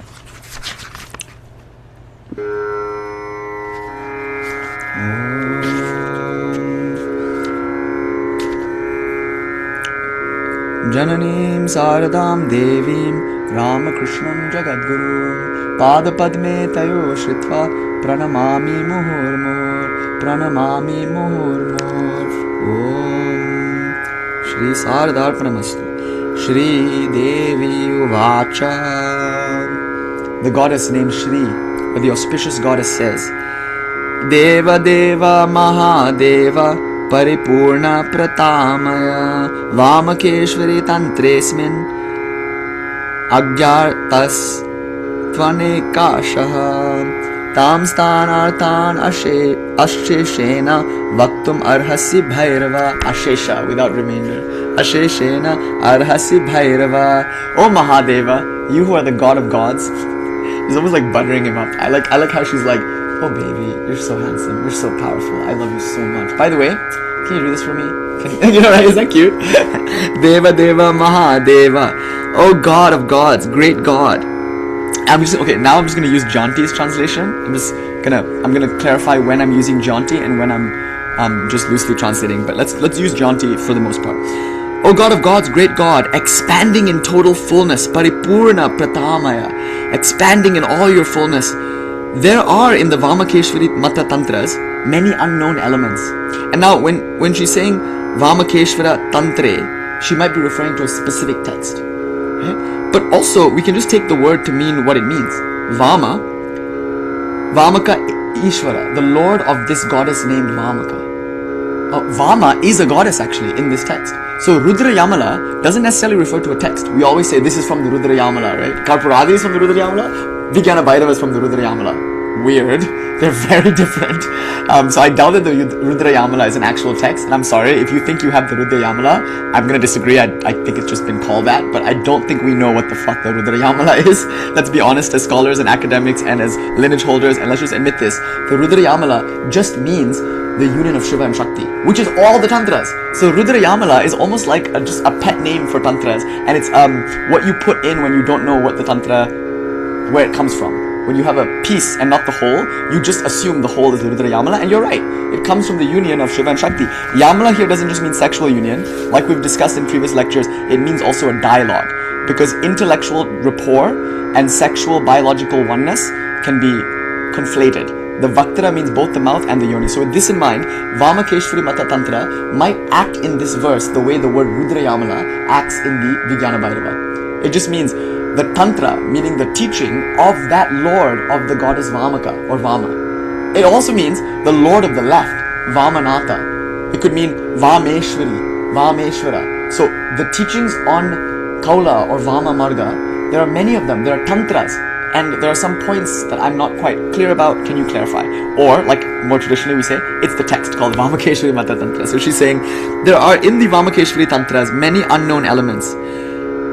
Please reveal them entirely, O Bhairava. And the word Ashishena means entirely, right? Purna means completely, but it means without remainder. So he's just saying, don't leave anything out, bro. And therefore it's going to be long. The text is a somewhat long text in 3 chapters, and I only want to do chapter 1 with you today. It's the only one of interest when we talk about chakras, because it's literally called Chakra Sanketana. The teaching on the chakras or the discourse around the chakras. But I'm going to translate the word Sanketana to mean the same as Yamala. Sanketana can mean agreement or discourse. It means many things. Rishiji over here described it as foundation, which is really beautiful.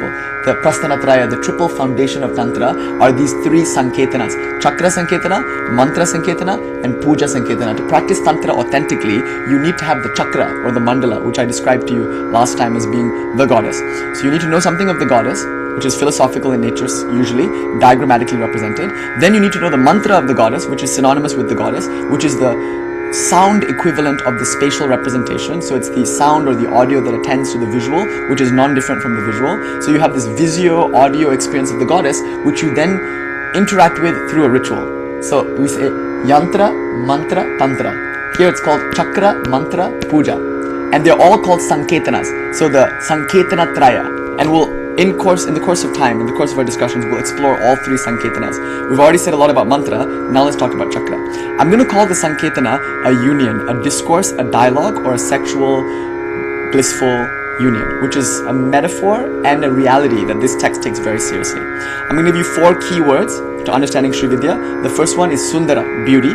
The second one is Swatantra, freedom. The third one is Vilasa, play. And the fourth one is Shringata, the erotic sensation or the erotic desire.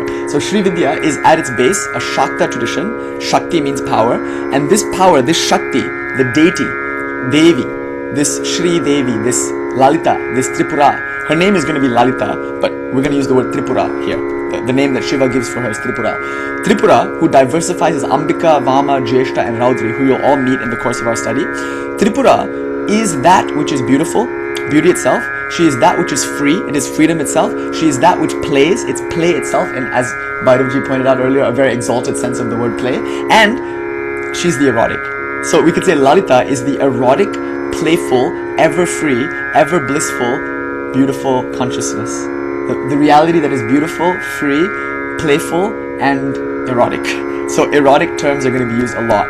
And so much so that the Vamakeshvari Mata has often been called a book of sex magic and love spells.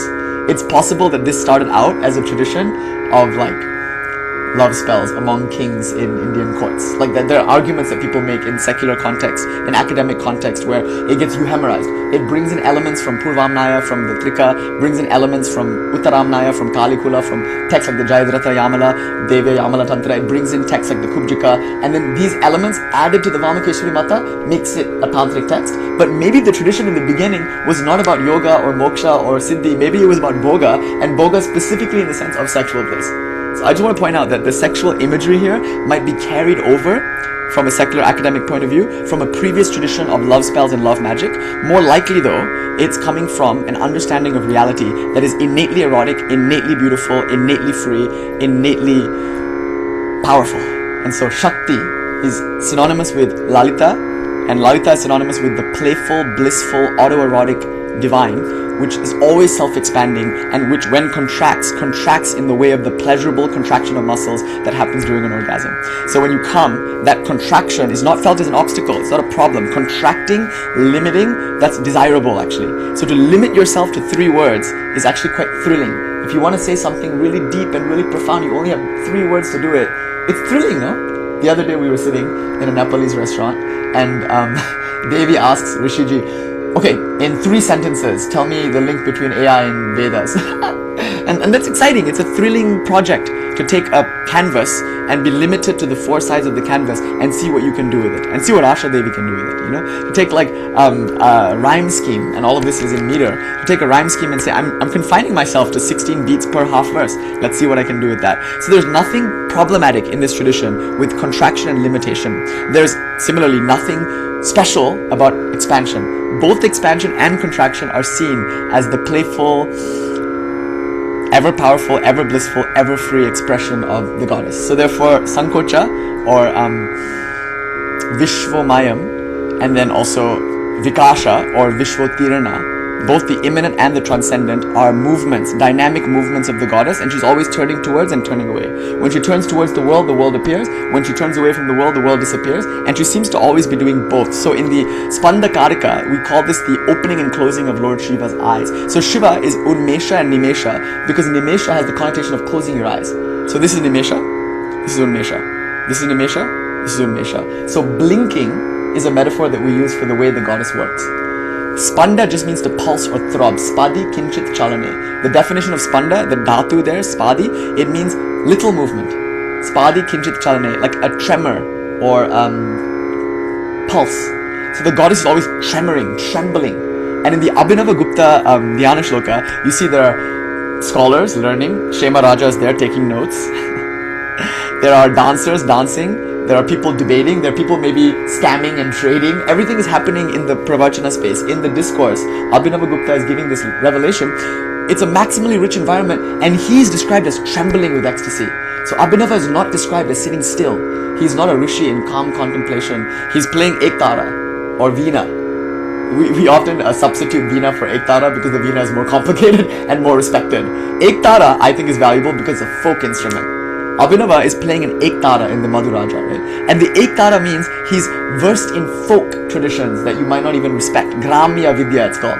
And he's playing folk instruments, which somehow this master Vedic scholar likes. He enjoys folk traditions. But he's not sitting there in calm contemplative silence. He's absent-mindedly with his, I think, left hand, right, playing the ektara. And with his right hand, he's thumbing Japamala.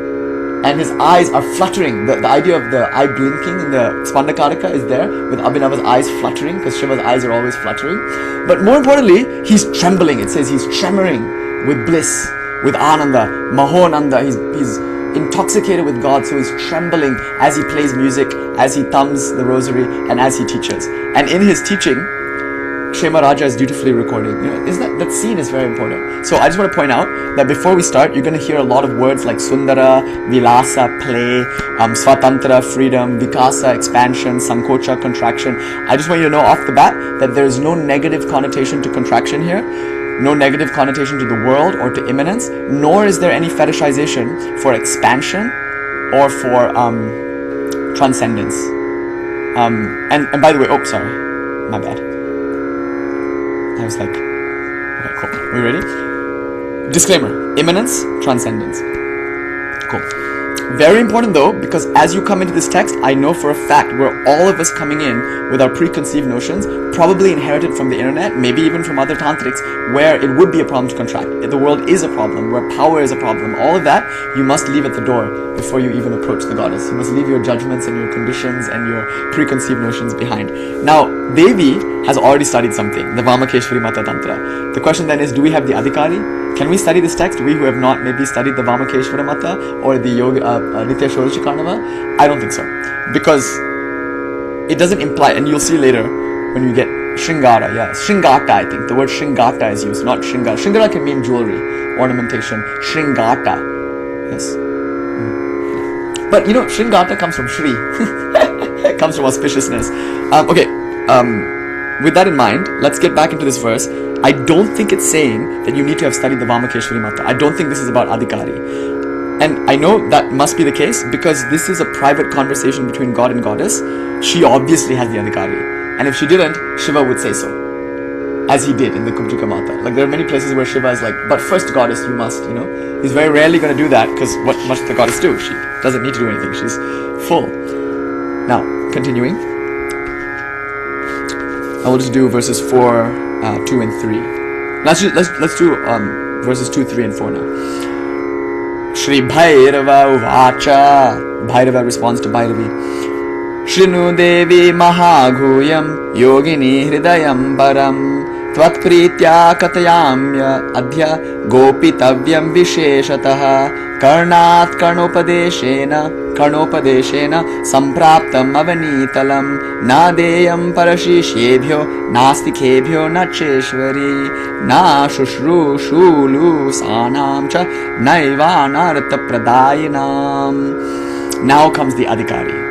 So he's going to explain who can receive this wisdom. Shri Bhairava Uvacha, the Lord said, it can be given to anyone who has been examined and tested during half a year. As soon as one knows it, oh woman with beautiful hips, one attains the state of Kechara. So we talked about the Artha Chatushtaya, the 4 things you need to know about a text. What is the goal of the text? What is the content of the text? Is there a link between the goal and the content? And more importantly, am I fit to receive this knowledge? Will I be benefited by this knowledge? Would I even be interested in this knowledge? Here's what Bhairav says about that. You can't tell this to somebody until you first tested them for at least 6 months. Isn't that cool? And so by right, to be traditional, I should not continue now.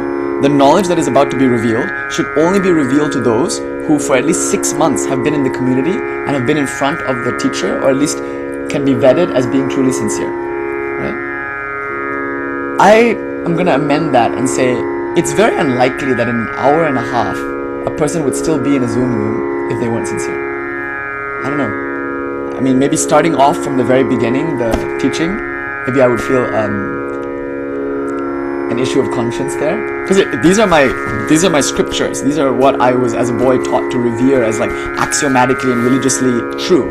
And I'm not so much an atheist that I can like just discount all of that conditioning that I grew up to, you know, accept. Like, it's true that this is Shiva's word, and if Shiva is telling me, if God himself is saying, don't reveal this knowledge to anybody until you've tested them for 6 months, then we are clearly disobeying Shiva, and we should not at all be upset if we get consequences from that. The disclaimer was right here. We should be careful who we tell this to. But now I'm saying, I know most of you. Most of you here, I've known for years, right? And not only that, it's, I think, not important whether or not you've been here for 6 months in front of me, in front of us. I think at least 6 months have been spent, right? For all of you, since you came to spiritual life. I think at least 6 months have gone by where you've been questing. Isn't that true? How many of you here, this is your first day? I just don't think it's possible that like this is your first day of trying to like learn about this stuff. I think everyone here, and the reason why I'm like going through the room right now, I'm just like looking at people and like, you know, just clicking into pictures and stuff like that. I'm like, no, everyone here, I know, most of you. I've at least had one interaction with you separately outside of this space, except for maybe some of you. Maybe Zoom user, I have no idea who Zoom user is. Rick G, I have no idea who Rick might be, but everyone else I know personally even. So I feel safe. I know. And more importantly, I just want to be inclusive, and in the sake of accessibility, I'm willing to say it's okay.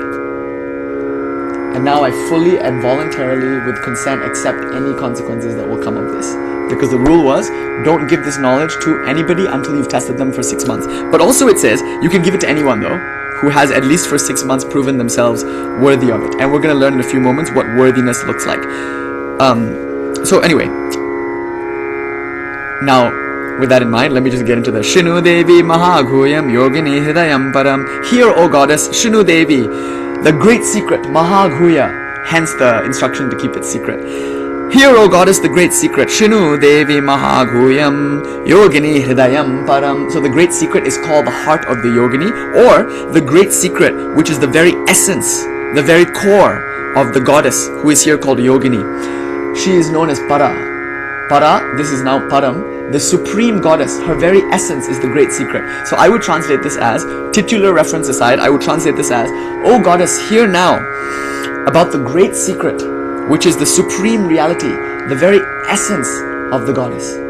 Or hear now the great secret, which is the essence of the goddess, which is the supreme reality. Continuing, what I tell you now out of love for you is to be kept carefully hidden. So he's saying the only reason I'm telling this to you is out of love. And so therefore I absolve myself of the need for secrecy, because I love this stuff, and I think I love you. I could be wrong, but I love you. I do. And out of that love, I want you to have the things that I love, and I want you to hear the things that I love to hear about.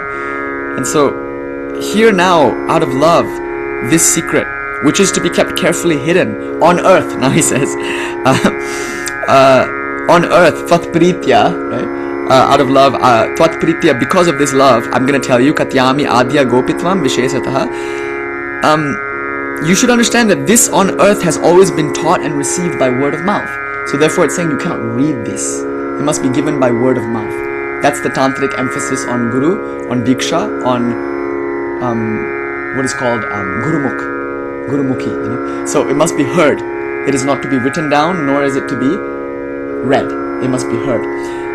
In other words, it's saying that the mantras are important. So if you read the mantras, you must at least know how to chant them, because chanting the mantras is how you get the knowledge. So I'm telling you stuff now, right, using Vaikari, but there's something happening on the level of Pashanti, which is more likely to happen when we chant the text. You know, and the other night I was just going to chant it all in Sanskrit, trusting that the Pashanti level transmission would occur, and that's as far as I was willing to go, because it was already like so late and we've been working so hard already that I thought, okay, why read the English translations? Why cheapen the Pashanti transmission with words and with thoughts and with vikalpas? But I'm so glad that we did the English translation, because I'm really happy about the conversation we had. So maybe that's why we say it must only be taught and received by word of mouth, meaning it must be received primarily through music, through resonance, through chanting. Okay, cool. It must not be given to the disciples of other masters, nor to unbelievers, O goddess. This is an important, like, Nastika. Oh my god. Can I just opt out of having to describe what Nastika means? I don't like the politics around it. I'm sorry. I'm just going to say Nastika. I love the way Janti described it. He just said non-believers. It technically means people who are not of Vedic origin. Avaidikas. Is a Buddhist a Nastika? Ramakrishna didn't think so. And as a member of the lineage of Ramakrishna, if Ramakrishna didn't think Buddhists were not Nastikas, remember somebody asked Ramakrishna, the Buddha, he's a Nastika. And the word Nastika almost means like nasty. You say it pejoratively. He doesn't know the Vedas. He's a barbarian. He's a mlecha. You guys didn't grow up in an Indic civilization. You're not Brahmanas. You're not Kshatriyas. Did you take Upanaya? These two people did. These are Brahmanas. They took the Upanaya ceremony. Like, they're like Vedically enjoying to study this. And technically Lord Shiva says, I can teach it to Brahmanas. Myself, being a Kshatriya, that could be a problem. But in many parts of India, Vaishyas and Kshatriyas are also considered Dvijas. So by technicality, it'd be fine for me to do this. But what about all of you who grew up in different places, who have never heard of the Vedas, you never learned not to touch books with your feet the way we did. You never learned to revere your teachers maybe the way we did. You were never punished in the same ways that we were punished for violating codes that would mean nothing to you. You're mlechas, you're Nastikas. And Lord Shiva is saying it shouldn't be given to Nastikas. Okay, can I just for fun just say Nastika means atheist? And can I just say that the reason we're excluding atheists is because why would they care? Right? Like, I don't think an atheist will find this interesting, because an atheist is not interested in the goals of this text. You are all interested in the goals of this text. That makes you astikas. The word asti literally means there is. The word nasti means there is not. So a Nastika is not a Buddhist or a Jain just because they don't believe in God. Buddhists and Jains are astikas in that they're saying there is something. It's just not your Vedic idea of God or soul, or it's a different thing than your thing, but I don't think it's a different thing. It's the eudaimonia, it's the absolute, which Vivekananda called the ideal unit abstraction. Whether you call it Dharma or Devi makes no difference. The fact is you have an absolute, and you're pursuing the absolute. So I don't think you're mlechas at all. And if you say we are mlechas because we were born outside of India, what does that make all those people killing Muslims? More importantly, what does that make all those people killing each other?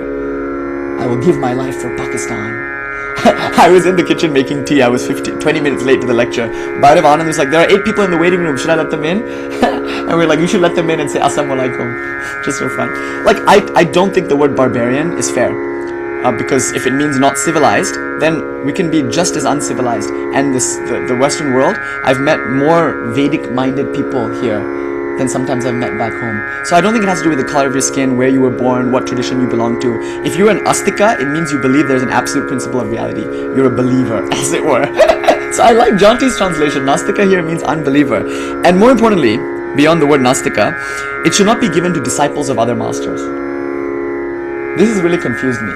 Why? Are we excluding people just because they took Diksha somewhere else? It's true, you know. If you have Diksha with another guru and you come and ask for a mantra from me, I'm arguably not allowed to give you one. Because to give you one would be disrespectful to your guru. It would be disrespectful to Guru Yoga as a whole. It would be me saying, yes, I can give you something your guru cannot give you. It would be me affirming to you that for whatever reason, you should have walked away from your guru. Or at least, like, you asked me, do you have one guru last night? And I said, yes, because I have one guru. My old one died. And then in a dream he told me to go get a new one. And now I have a new one, and it's a complicated issue for me because he's teaching Vedanta, I'm teaching Tantra, and they're not different, but sometimes from a PR point of view I look really bad on him, and it's just really complicated for me. But I've never taken another Diksha after that because I've never fucking needed one. Everything I've ever wanted in spiritual life, I got arguably through one guru. And in that sense, why would a guru, even Shiva, who is Parama Guru, who is Adi Yogi, Adi Guru, why would Shiva give this knowledge to someone who is already getting knowledge from someone else? And who else is there but Shiva, I know. But the idea is that, like, are you guys initiated? Have you taken Diksha elsewhere? Are you part of a different lineage? If so, the text tells us that this is not for you. Because have your teacher teach it to you. Or more importantly, why should this be taught to you when you already have everything you need in that other lineage? So I'm just going to offer it now. It might make sense from a traditional point of view, given what Lord Shiva himself says in the opening verses of this text, for some of you to decide now, okay, this was cool, this was a cool conversation, but what's going to happen after this is not for me, it's not going to even help me, it might even harm me in the sense that it might confuse me. It might confuse me because what I'm going to hear now might be different from what I heard from my guru. And I'm going to incur... Yes, Ma? Did someone say something?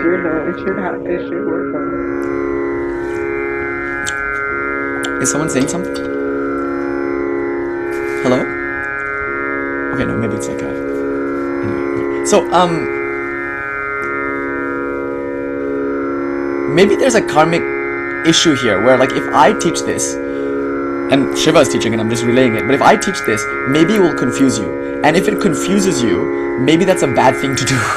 Right? Like, you know the Vedas say, interrupting someone or interrupting lovemaking is the most heinous. There's a smart that kind of idea. It's like, when someone's speaking, don't interrupt them. And many Westerners know all about this. Indian cultures don't observe this. We just talk over one another. Like, it's fun, actually. And also, don't get in the way of people lovemaking. You know, in the Pandava's case, it was because he, like, interrupted lovemaking, actually, that he got cursed to die when he slept with his wife next. So Pandu, right? Like, he's cursed because he did a most unspeakable thing. It's not even Brahma Hatya. It's cock blocking. Cock blocking is as bad as killing a Brahmin. Don't do that. You know, leave people to their conversations. I was taught as a young boy through these, like, Tamil aphorisms that one of the worst things you can do is prevent someone from giving. If someone is giving charity and you come and say that person is not worth giving to, like, say I'm going to give $20 to a person on the street. Someone comes up to me and says, you know, he's just going to spend it on heroin, right? Don't give him $20. That's the most heinous thing you can do. If somebody wants to give and you interrupt the giving, it's like interrupting a sentence, like interrupting sex, like killing a Brahmin. Here, the argument is, it's like that. Maybe I'm interrupting a sentence. Your guru is giving you a sentence. I'm giving you another sentence. I'm interrupting her, no? So, let's be honest. You might be protecting me, actually, in one sense. If you decide now that you already have a guru, you already have a diksha, you already have a tradition, and this is a different guru, it's a different tradition, it's a different diksha, maybe it's not for me, right? And maybe you're going to wait to assess that. I think that's fair. Like, you'll wait to assess whether or not this is good for you, and even that to me is bad karma. Because at the end of that assessment, what if you decide it is? then you leave your guru. Then what I've done is seduced you away from a path that you were meant to walk on. Sri Ramakrishna scolded Vivekananda for doing just this. He said to Vivekananda, you've done a horrible thing. That boy was developing in his own way, later Swami Abhedananda, and you went and transmitted something into him. All Vivekananda did is touch Abhedananda's leg during Shivaratri meditation, and Abhedananda went, oh, and like, then he sat still for like the rest of the night. He was just like out of it, right? And Ramakrishna is upstairs with throat cancer. He calls Vivekananda into the principal's office, like me yesterday. I got called into the principal's office for my crash out. But in the principal's office, we went to see Gurudeva yesterday. It was very funny. But he went to the principal, and Ramakrishna said, what is this? He could have been a stillborn, you know what I mean? It's like you delivered him too early. He was going through a bhakti kind of thing, and you went and gave him your Advaita. Like, that was very bad what you did. Don't do that again. Ramakrishna is saying exactly what Shiva is saying here. Don't give this to people in other traditions. If you are in a transcendentalist tradition and you want to like fast and not have sex, if you're a brahmachari in the sense that you want to be celibate, if you want to like get out of the world, if you want moksha, and I'm gonna teach a text that is now all about siddhi and magical dominion and seeing the world as holy, that's not fair to you. It's not fair to the tradition even, because the tradition itself understands that it would be wrong to do this. So I'm trying to be better. I don't want to just like throw these ideas out, because ideas are powerful, and I've seen many people get confused by what I have to say. So much so,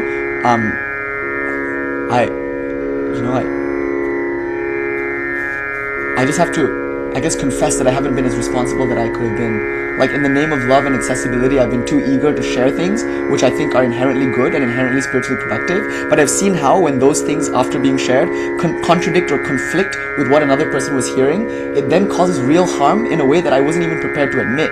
I thought people are discerning, right? They'll just hear the stuff and realize it's not for them and then continue with their other stuff. What I didn't, I think, acknowledge is that this is more than words. It's more than concepts. It's transmission. That's what we had to acknowledge the other night. This is so real and so profound that I'm starting to now, maybe in my early 30s, have a little bit of humility around. I fucked up, you guys. I'm sorry. Like, I didn't mean to give ideas that would have confused you on a level that was not even intellectual. But I did just that, and I'm sorry. I feel really bad about it. And I know. I was sincere. I know in my conscience, and thank you for saying so, I feel like what I did came from a good place. But that doesn't absolve me. And when I look at the way it's affected certain people, I hope I never stop feeling bad about that, because I think it's helpful now. Like, I'm feeling guilt, which is something that I think I don't feel often because of these teachings. They have a tendency to sometimes, give you a sense of everything is God, everything is pure, everything is good. And that's this teaching. But I'm now realizing that, like, this absolute truth doesn't have to be everyone's absolute truth. Because the absolute truth, as Ramakrishna taught us, could be many different things, to many different people. This is one way of interpreting the absolute truth. It's not the truth. It is a way to experience the truth. And so I'm sorry if anything I've said has caused cognitive dissonance. Yeah, and what can you give or take from another, exactly. And this is what this will teach. And then I will say things like that, and then it will confuse someone. And now, here's the disclaimer. Have you taken Diksha from another guru? If so, this could confuse you. Have you taken a different path in spiritual life than the one that's going to be offered now, which is the same thing stated in a different way? If so, this would confuse you. And it could be responsible and helpful and nourishing now to acknowledge that and to just like take a moment and be like, okay, cool. This was a cool discussion. Let me just get off the Zoom and continue with what I'm doing. Why is it that that's not satisfying you? That's maybe a question worth asking. And is there any justification for leaving a guru? I think so. I think if you yourself came to the conclusion that you needed more than what your lineage was able to give you, maybe you would step out of that lineage. But maybe that's a conversation you need to have with the guru, or if the guru is dead and you can't have that conversation anymore, it might be a really difficult choice that you have to make. And I don't want to be instrumental in pushing you towards that choice before you yourself want to make that choice. And I know how this can be. When you get to the end of this, you're like, wait, there's so much more in this. This is so much more exciting. Intellectually, it's more exciting. Aesthetically, it's more exciting. And it allows me to enjoy the world. That's all stuff that I don't get in my other lineage. If this does that, good. Maybe that's good, but also maybe that's bad. And so having said that, let's just acknowledge that Shiva here says, what I tell you now out of love for you is to be kept carefully hidden. On earth it has always been taught and received by word of mouth. It must not be given to the disciples of other masters, nor to unbelievers, O goddess. And because Shiva is Mahadeva, Bholenatha, he is not hiding it out of like jealousy or like, exclusion. It's out of love. Lovingly, he's saying, to be truly loving is not to make everything maximally accessible to everyone. To be truly loving might be to acknowledge who might benefit and who might not. And he's saying, out of love, don't give it to masters of other disciples. They might be confused by it. And certainly don't give it to atheists. They might be bored by it. And don't bore others. Don't inflict your ideas on someone for whom those ideas don't even matter. So, Nastikas, disqualified. People who have taken Diksha and other lineages, disqualified. How beautiful. And if you've taken a Sri Vidya Diksha, then this is more of what you've probably already heard. I used to assume that, I'm like, oh hey, you have a Devi mantra. Fuck yeah, I would ask people, I'd be like, okay, did you take mantra? And they'll say, yes, Amritananda Mai gave me a mantra. Fuck yeah, dude, you have a Devi mantra. But what I didn't understand is that, like, when you take Diksha into Sri Vidya, that could mean a lot of different things to different people, because different people are understanding Sri Vidya in different ways. It could even be a Hadi Kadi thing. I don't know, you guys. I'm just feeling really messy and weird right now. And I feel really guilty and maybe even ashamed about all of this, and I'm just like confused, and I just like I want to stop, but also I don't want to stop. Like, I'm trying to quit. I want to stop doing this. I want to just like enjoy my spiritual life and just be with my immediate community. I don't want to be on the internet anymore, because it sucks. Being on the internet sucks. It's also great. I'm not complaining. Don't feel sorry for me. And please don't send me a bunch of WhatsApp messages or Instagram DMs like telling me that you're there for me or whatever. I love that you do that. It's just, I'm going to feel bad because I'm probably not going to respond because like I'm scared of my phone. And then, you're going to be like, why haven't you responded to me for, like, not all of you do this. But I project that you will, because people have. People like message me, I don't respond to them for 2 or 3 days, and then they freak the fuck out. Like, it happens. I'm traumatized, I think, by the reactions that I get from people who I love and mean well with, and I just don't respond to them for like a few hours, and they're like, you must hate me. You don't care about me. You're not here for me in the way that the lineage said that you would be. You're my guru, therefore you must be always on your phone, always ready to respond to every question that I have, and if you don't for 3 days, I denounce you, and I'm going to publicly denounce you, and I'm going to like come to your house and slap you. Like, I think I'm traumatized. I think I'm traumatized in a way that I'm finally ready to like admit and deal with. I'm scared of you. I'm scared of the internet. I'm scared more of well-wishers and supporters who seem to expect a lot of me. And when I don't meet their ideals or projections, I'm scared of their reactions because they can be quite fierce. So supporters, well-wishers, and friends, I love you, and I'm sorry that I'm projecting this onto you, but I've become a little scared, a little mistrustful, because you're friends for a year and then something happens, and it's spiritual life. We're all crazy here and unpredictable, me most of all. So that's one thing. And then of course detractors are great because it's nice to welcome criticisms, and it's kind of sexy and dangerous and mysterious to be so controversial. That's cool. I like that. I welcome that. I get a sense of satisfaction from that because I'm a provocateur sometimes.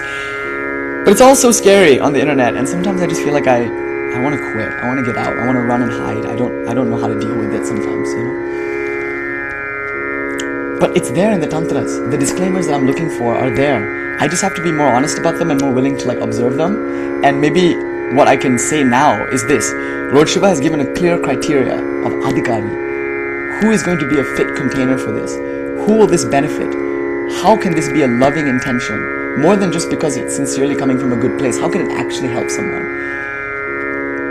And I think this is how. Right now, let's be honest, have we taken Diksha elsewhere? And if we have, maybe this isn't for us. As complicated as that might be. We can talk about it privately later, maybe.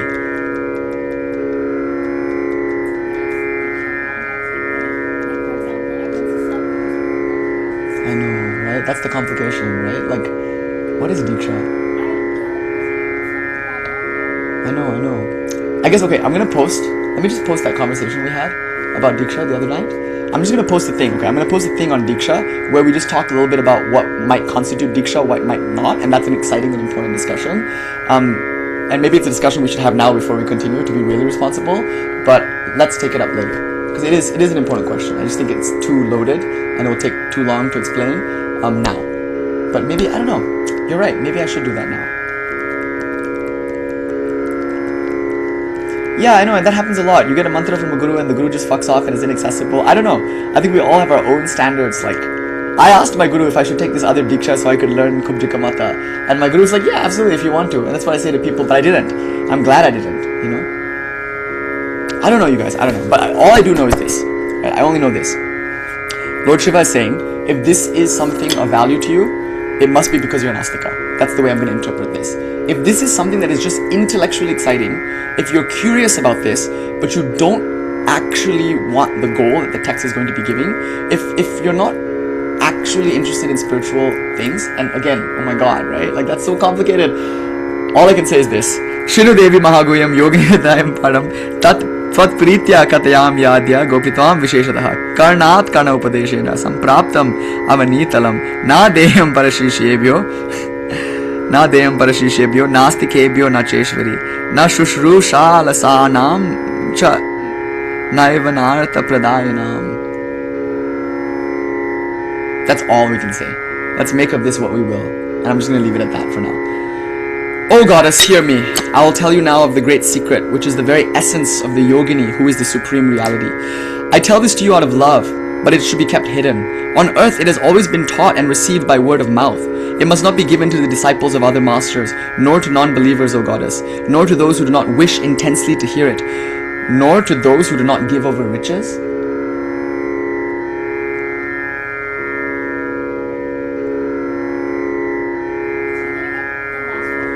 It should not be given to those who have taken, those disciples of other masters.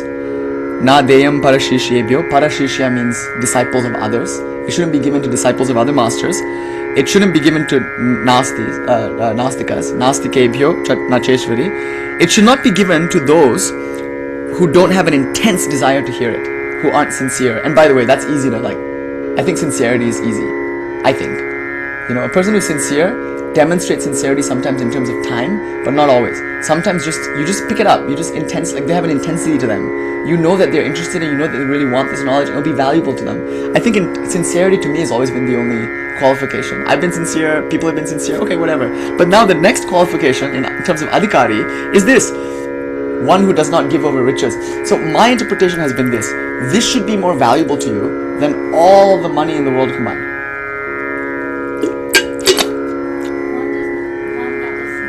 Give over riches, or one who is not willing to pay for it. Naivanartha pradayanam. One who is not willing to give dakshina, one who is not willing to pay for this knowledge, is arguably one who does not value this knowledge. Now remember, in the Vedic tradition, money, wealth are not actually seen as problematic things. They're actually, in a weird like prosperity gospel kind of way, they're seen as evidence of the goddess's blessing.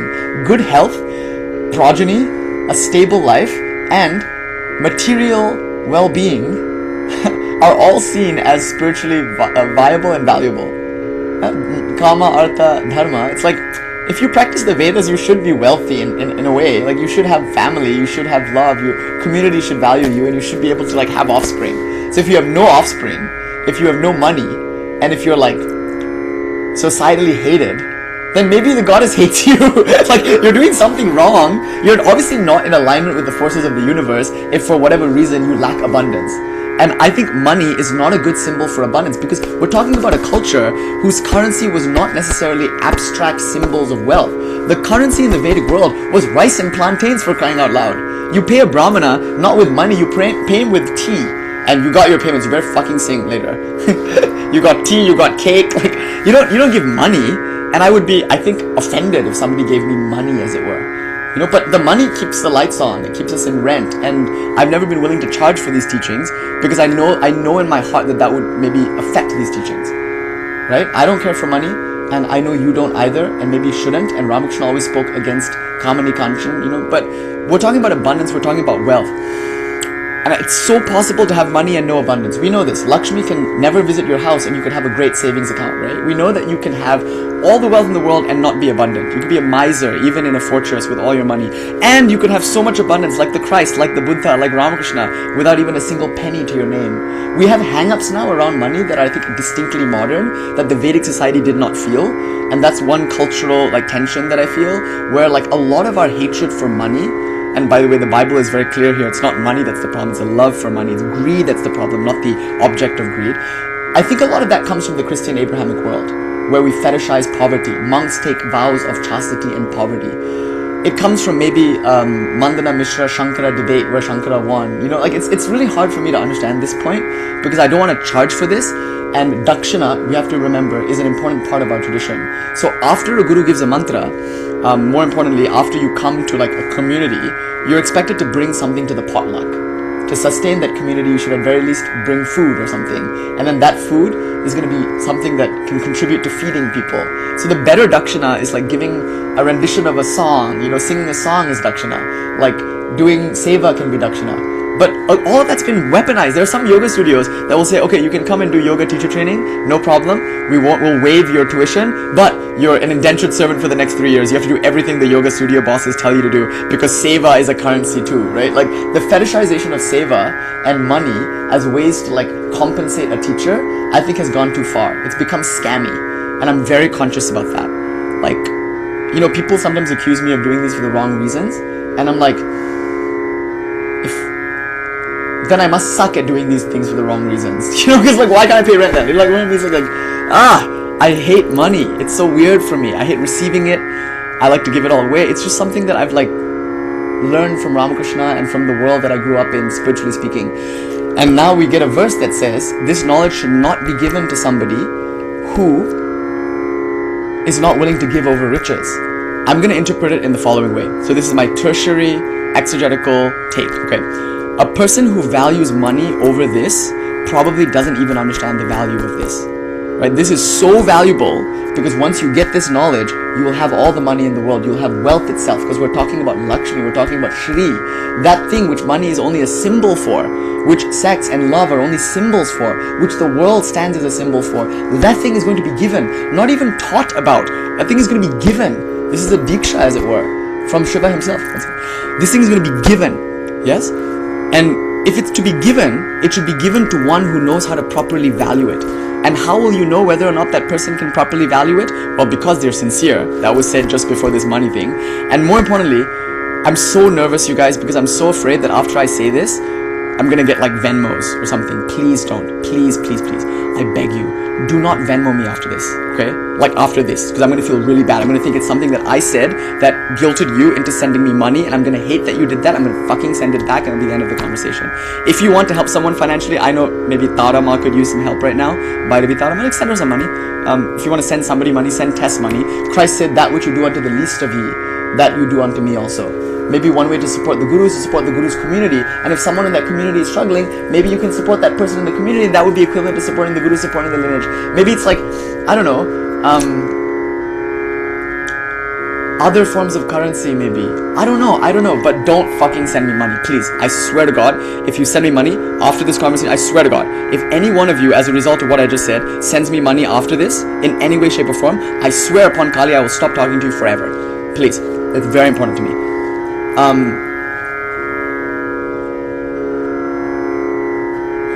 Wait, one second. Let me just finish this crash out. I'm gonna exegetically approach this in this way, okay? What it means to give over riches is not necessarily to give over riches to the Guru, or to the Guru's community, or to the temple. No such thing was said here, right? Haven't you noticed? In the Sanskrit, there is no implication as to who must receive this riches. Do you see? I'm checking in with my brahmanas, as it were. Sanskrit-wise, there's no basis for me now in the word naivanartha pradayinam. There's no basis for me to say that there is a recipient being indicated. If that's true, allow me to make the following point. If no recipient has been specified, all the Guru is maybe looking for is this. Do they understand that this is worth more money than the world can offer? More wealth, more riches, more abundance than the world can offer? Are they motivated by money? And are they motivated to study this in order to make money? Or are they more interested in making money than in sitting here and receiving this?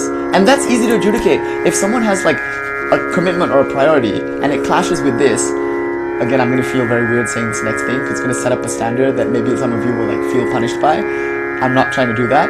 I think it's possible to say that this person cares more about making money and going to their job than sitting here and learning, because I immediately know when someone is this way because they need everything to happen all at once in like an hour. That's the way you think in the world of money. An hour costs this much money. Time is money, and you're fucking wasting my time. I came here for knowledge. I gave you 2 hours to give it to me. It's now been 2 hours and I haven't gotten what I came for. Fuck you. Do you know what I mean? Like, if you don't get the teaching today, I'll be here tomorrow. Tomorrow morning we'll have a lecture, I think. Probably not. I'll probably just sleep through it. Friday morning, Monday night, week after week since 2020. Here we are. You know where I live. Some of you come over, sit here. 8 hours I will talk about this stuff. I don't care about time.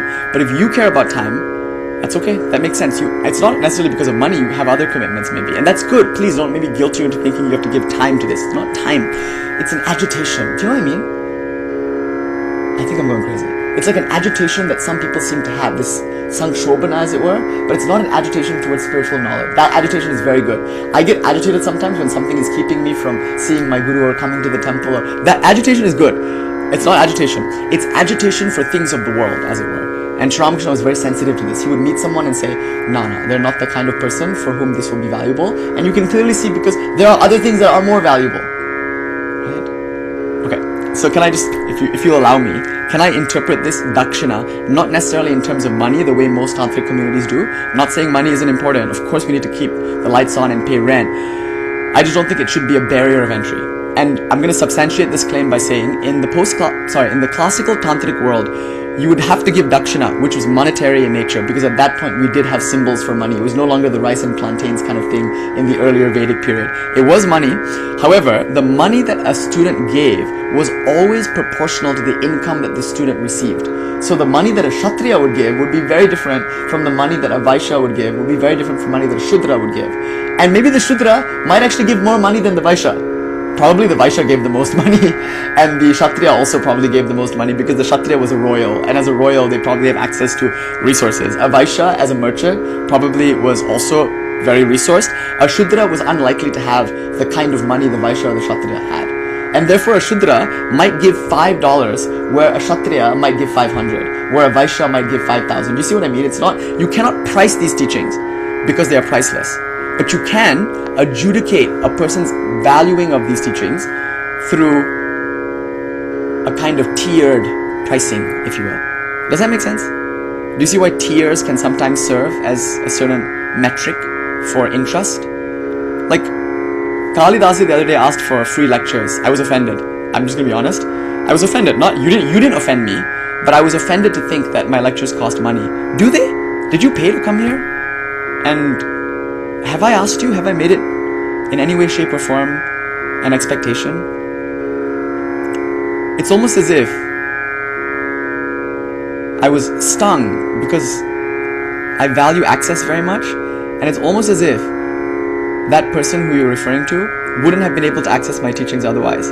You know, but I don't understand why you would think that. Isn't there a YouTube? Isn't there? I know you have to pay for Spotify Premium if you don't want ads, but you can still hear my podcast on like the Buzzsprout thing, right? Like the podcast is free, and I think it's still free to listen to it on Spotify. You just might get ads or something. Ads which we are not being compensated for. And YouTube tried to monetize us, and I would not let them do it because I didn't want them to run shampoo ads on my videos. And I think they kicked us off of YouTube. I think, my conspiracy theory is that the reason we didn't get a warning, the reason why they didn't take that video down, the reason why they deleted the whole channel is because what am I doing for YouTube? I'm using their platform, and they're right to do this, by the way. I'm using their platform. My account is getting to the point where they could make a lot of ad revenue from it. They were sending me email every single day, email after email, trying to get me to join their partnership program. I didn't, and here I am, right? Like, I just don't think that our teachings are behind a paywall, and they shouldn't be. And yet here Lord Shiva is saying, maybe there's some value to Dakshina, to the Dakshina system. And I know that in India, all around India, whenever there's Tantra being discussed, whenever there's Parampara being discussed, as scammy as it can get, I think there is some value to the Dakshina system. How else will Gurus survive and continue doing what they're doing? So yeah, I have hang-ups about it. I feel conflicted and weird about it. But what Lord Shiva says is, one should be assessed as to their sincerity and as to their willingness to give over riches for it. And I think I'll leave it at that for now. Yes? Sorry.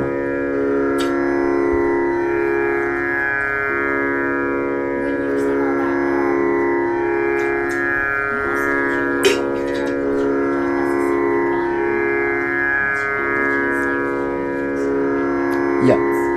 and so Wait, sorry, say that again. You're saying that in our culture we don't value homes and bank accounts? we do. Oh, we do. Yes, we do. Yes. It's not necessarily that those are values in itself. Mm. And so that's why,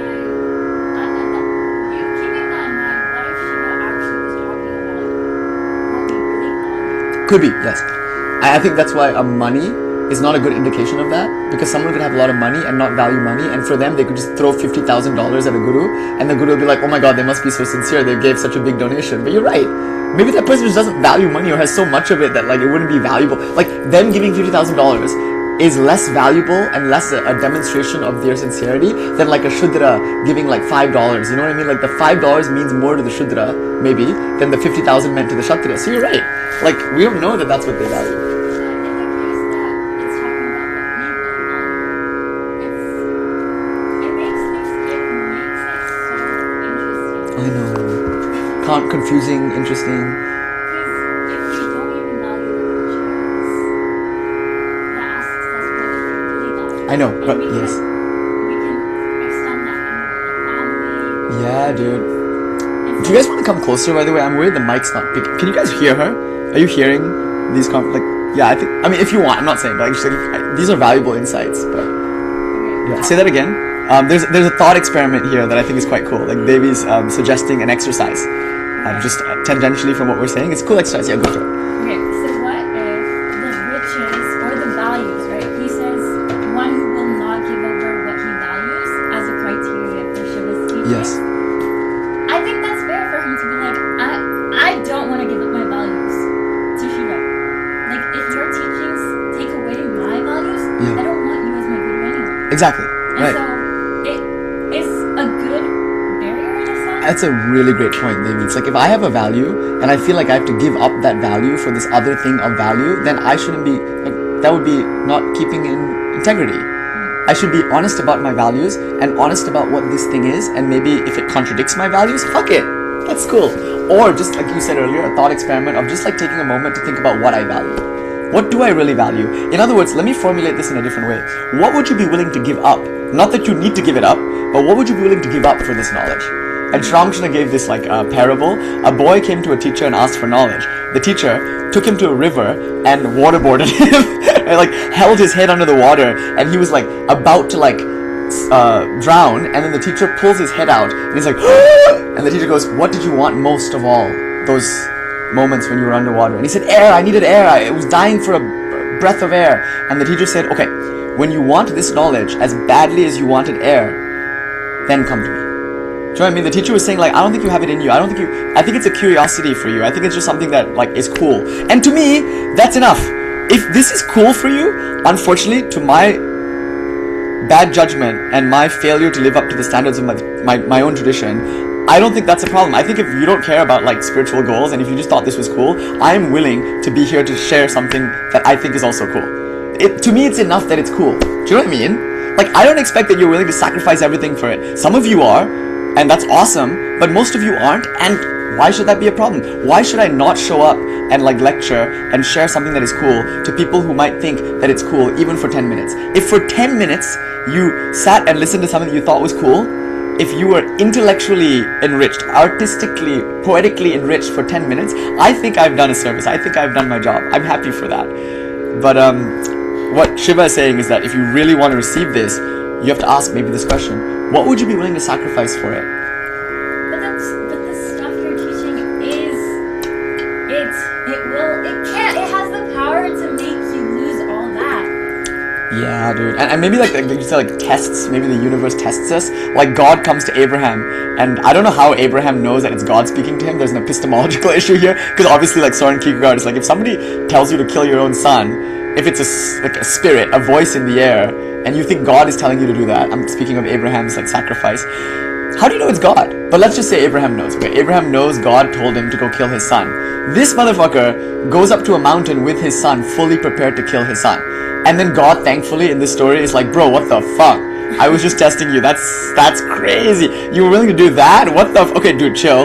Here's a ram. Sacrifice the lamb instead. I still want a sacrifice, but dude, not your son. What the fuck? But this could be a kind of Abraham sacrificing Isaac arc, where it's like, it's, you know, it's the most valuable thing in the world to Abraham. And this is because his son is not just something that like popped out of a womb because he had like the condom broke or something like that. Like in Abraham's case, he really wanted children and he wasn't able to have them.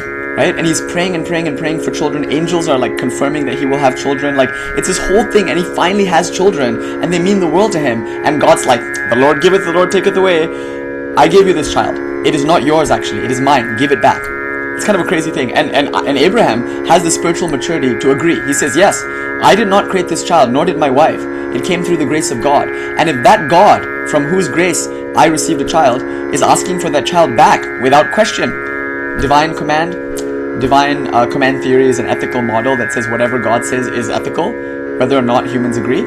Abraham takes Isaac up into the mountain and is like ready to fucking kill him, and maybe that happens to us sometimes in our life, right?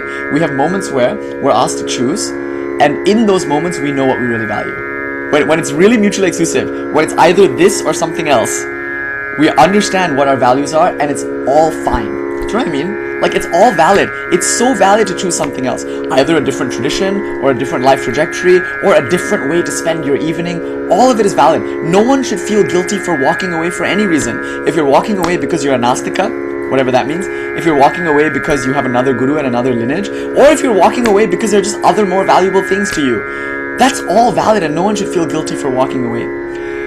But we only really know where we stand, and we only really know what we want and what's valuable to us when we're put to the test. And in my case, I had a few ultimatums in my life recently, and I was shocked, I was horrified at myself to discover that I would choose this over marriage, I would choose this over a lot of things, you know, and I was like, damn, this shit must be good, or I must be so deluded, because, you know, all these things were so valuable to me. Like, I don't think that has, you know, I don't think there's been a greater sacrifice in my life up to this point than like my marriage. It's like the most valuable thing in my life. And it's so sad. Like, there's so much grief around that. But I would make that choice again and again and again if I had to. Because there was a dichotomy, by the way, like a very clear dichotomy. Like, my ex-wife made her terms very clear. And I just couldn't do it. Like, I just felt like this was more important to me. And now, in any new romantic, like, setting, I'm upfront about that. I'm like, you just have to understand that I am already married to Kali, or I'm already committed. I'm married to my career. Like, this is me. This is my life, and I'm always going to choose this if it ever came to this. And I don't think it's necessarily going to always be a dichotomy.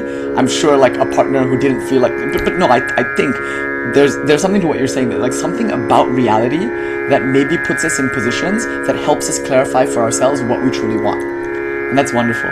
And whatever we choose is valid. Like, it would have been so valid and so cool and so noble. I think it would have been more noble for me to sacrifice this, because in some sense this is selfish. This is my own thing. This is my art, my expression, my life. Maybe I should have given that up. Maybe then my marriage would have like liberated me.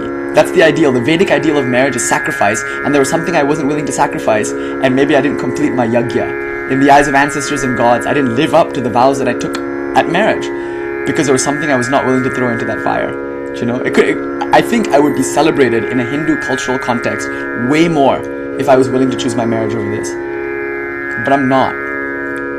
And I pray we all have a chance to understand what's valuable to us. And I pray that having understood that, we all have the courage to pursue that thing of value, whatever it might mean or whatever other people think of it, you know, like, that's all I think that this verse is trying to say. And now, in our cultural interpretation in the contemporary modern Hindu world, we understand this to mean dakshina. So the guru will ask for dakshina usually up front. You present your payment, and I think in the best case, the guru doesn't specify what amount. That was true of my diksha, you know. I gave dakshina up front, but it was in an unmarked envelope, and my guru never told me how much he's expecting from me, which was so crazy, because I was like, wait, I just want to give all my money, you know, like, it was like, okay, what would be an appropriate amount? That was also a very, like, interesting and tedious thought process. I'm like, what would and I heard another story which I really like, which I've often talked about in the context of dakshina. Swami Chetanananda, I heard this story from him, it was from his diksha. Swami Chetanananda ji took diksha with Swami Shankarananda ji, the same guru that gave diksha to my guru. So Swami Chetanananda ji had to give dakshina, but he's a brahmachari, he's a novice monk in Belramat, in the training center. He has no money. So, you know, he borrowed 2 rupees, just 2 rupees. 1 rupee he spent on sweets and fruits and flowers, because you bring sweets and fruits and flowers to do the Guru Pūjā, but also as part of the puja that is part of the Diksha ceremony. So he bought fruits, sweets and flowers with 1 rupee. The other rupee he gave to Swami Shankarananda ji, right, like as dakshina. It's symbolic, you see, it's tokenistic, it's just we're observing the tradition. Swami Shankarananda is not going to give the mantra until he gets the dakshina, because the tradition says you cannot initiate someone without dakshina. So let's just make a symbol out of this, let's just make a token out of the system. So here's a dakshina, 1 rupee. Now, Swami Chetanananda borrowed this money from Swami Bodhatmananda. At that time he was the training center guru. Training center acharya, I should say. Swami Shankarananda is the guru, but the acharya is Swami Bodhatmananda. Now you'll find that often you're closer to your acharya than your guru. Acharya is someone who teaches you something, might not necessarily be your guru. Sometimes, in some cases, your guru is your acharya. But often gurus might not be acharyas, because gurus might be wandering, or you know, they might be inaccessible, they might have a big community. So acharyas are important. So for instance, like, you know, like Asha will teach you something. Like Asha will be an acharya in the sense that, like, whatever she teaches, I'm teaching. She's in the Guru Mandala in a very important way. So like, therefore, you might be closer to your Acharya than you would be to your Guru, and that's awesome and fine. So Swami Chaitananda goes back to Bodhatmananda and tells him about his Diksha. Bodhatmananda says two things. One, you should journal about it. It's startlingly modern term. Like this is back in the 60s. It's a journal about it. He said, write about your Diksha the way M wrote about his experiences with Ramakrishna. In other words, while your Diksha is still fresh in your memory, record it. It's a very special moment. It's one of the most special, if not the most special moment in a person's life, whose value will become clearer and clearer as the years go on. That's something special to me too. Like, I didn't even value it as much as I do now, because with some space and some distance and some time, I now know what it meant. So having said that, he said, record it. Write a journal entry about your Diksha. The second thing he said is, ask the question, hey, did you give your Dakshina? And Bodhatmananda is asking this question, right? Like, almost facetiously. Of course he knows Chaitananda did. He's not questioning his integrity. Chaitananda though was hurt. He was like, wait, yeah, I did. What do you think? I kept that money? I borrowed 2 rupees from you. I gave 1 rupee to the fruit seller. I gave the other to Shankarananda. And Bodhatmananda said, no, you didn't. You didn't pay your Dakshina. Chaitananda is livid. He's like, what? You think I stole them? I gave him the money. And Bodhatmananda is like, no. This just goes back and forth. Back and forth, back and forth. Chaitananda is trying to convince Bodhatmananda that he gave Shankarananda his Dakshina. Bodhatmananda says, no, you don't understand. You think Dakshina is giving 1 rupee to a guru? No. Your Dakshina is your liberation. You owe your Guru your spiritual emancipation. Until you are liberated, until you achieve your spiritual goals, you have not paid your Dakshina. And I didn't realize to what extent he was not just being beautiful and poetic and teaching something lofty. I think he might have meant something on karmic levels too, because I think anybody who gives a mantra to anybody else is responsible for that person's spiritual emancipation. To the extent that that person doesn't achieve spiritual emancipation, there will be that karmic link between them forever, life after life. They will have to come again and again and again and finish what they started. And that means the Guru has a responsibility to become a cobra. If the Guru is a water snake, he cannot devour the bird. The snake must devour the bird completely, Ramakrishna said. Otherwise, there'll be a problem for both of them. The Guru's responsibility is to become a cobra and to keep attaining power, and the power to digest above all. The student's responsibility is to be fully digested. In other words, to attain their spiritual goals. And so if the student doesn't attain their spiritual goals, it might be the case that they're holding out on their Guru. I don't know. That's a cool interpretation too. By the way, I'm not committing, please, absolve me of this one thing at least, to committing fully to the things that I say when all I'm doing right now is just thinking aloud with you. All I've ever done is think aloud. And sometimes people hold me to things that I've said, maybe in a way that makes me uncomfortable, because like, I'm not committing to that view. I don't know if that view is true. I don't know what is true at all, really. What I know is true cannot be said in words. What can be said in words is an approximation of truth, and I say a lot of words because the truth that I know, that I am, that you are, is so beautiful that so many words can be said of it. And I love to say all of those words. And so please, I'm sorry if, what I just said scared you. I don't know if it's true. Do you know? And if what I just said inspired you, good, it's true. Right? So, having said that, I think it's important to point out that Dakshina is a system that we use.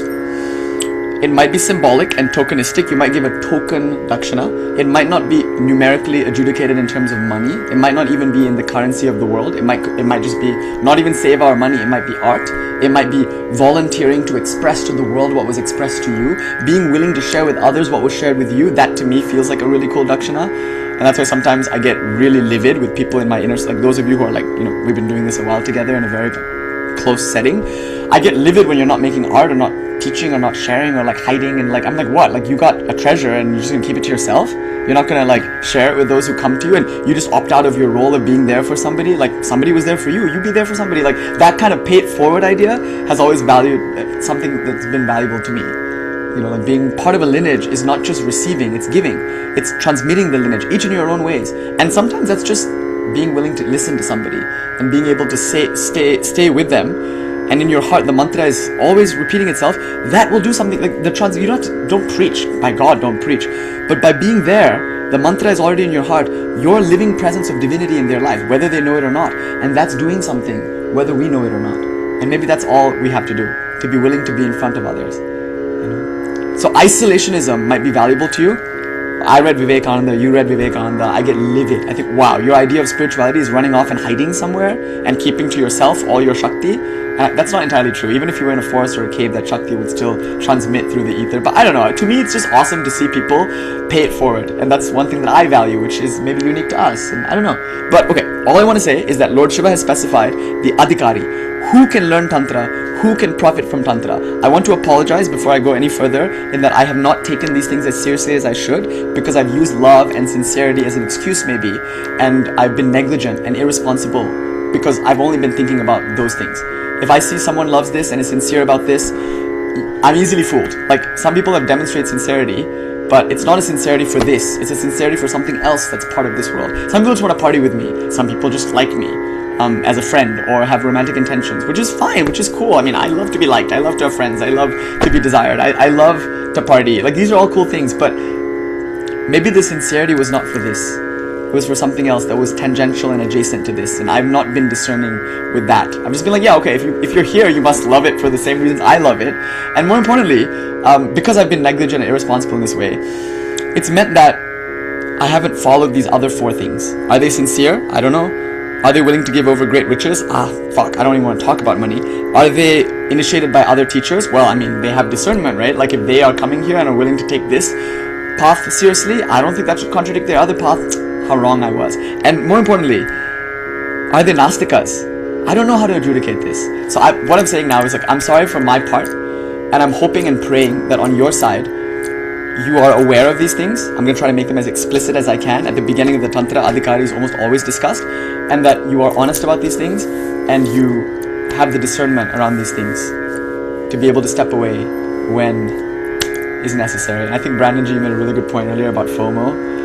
I think a lot of people stick around because of FOMO, and I hope you won't feel any FOMO, because however cool we are, however fun this is, we're non-unique in that what we're teaching, other people are also teaching, and I swear to God, other people are teaching better. You're not losing anything from walking away.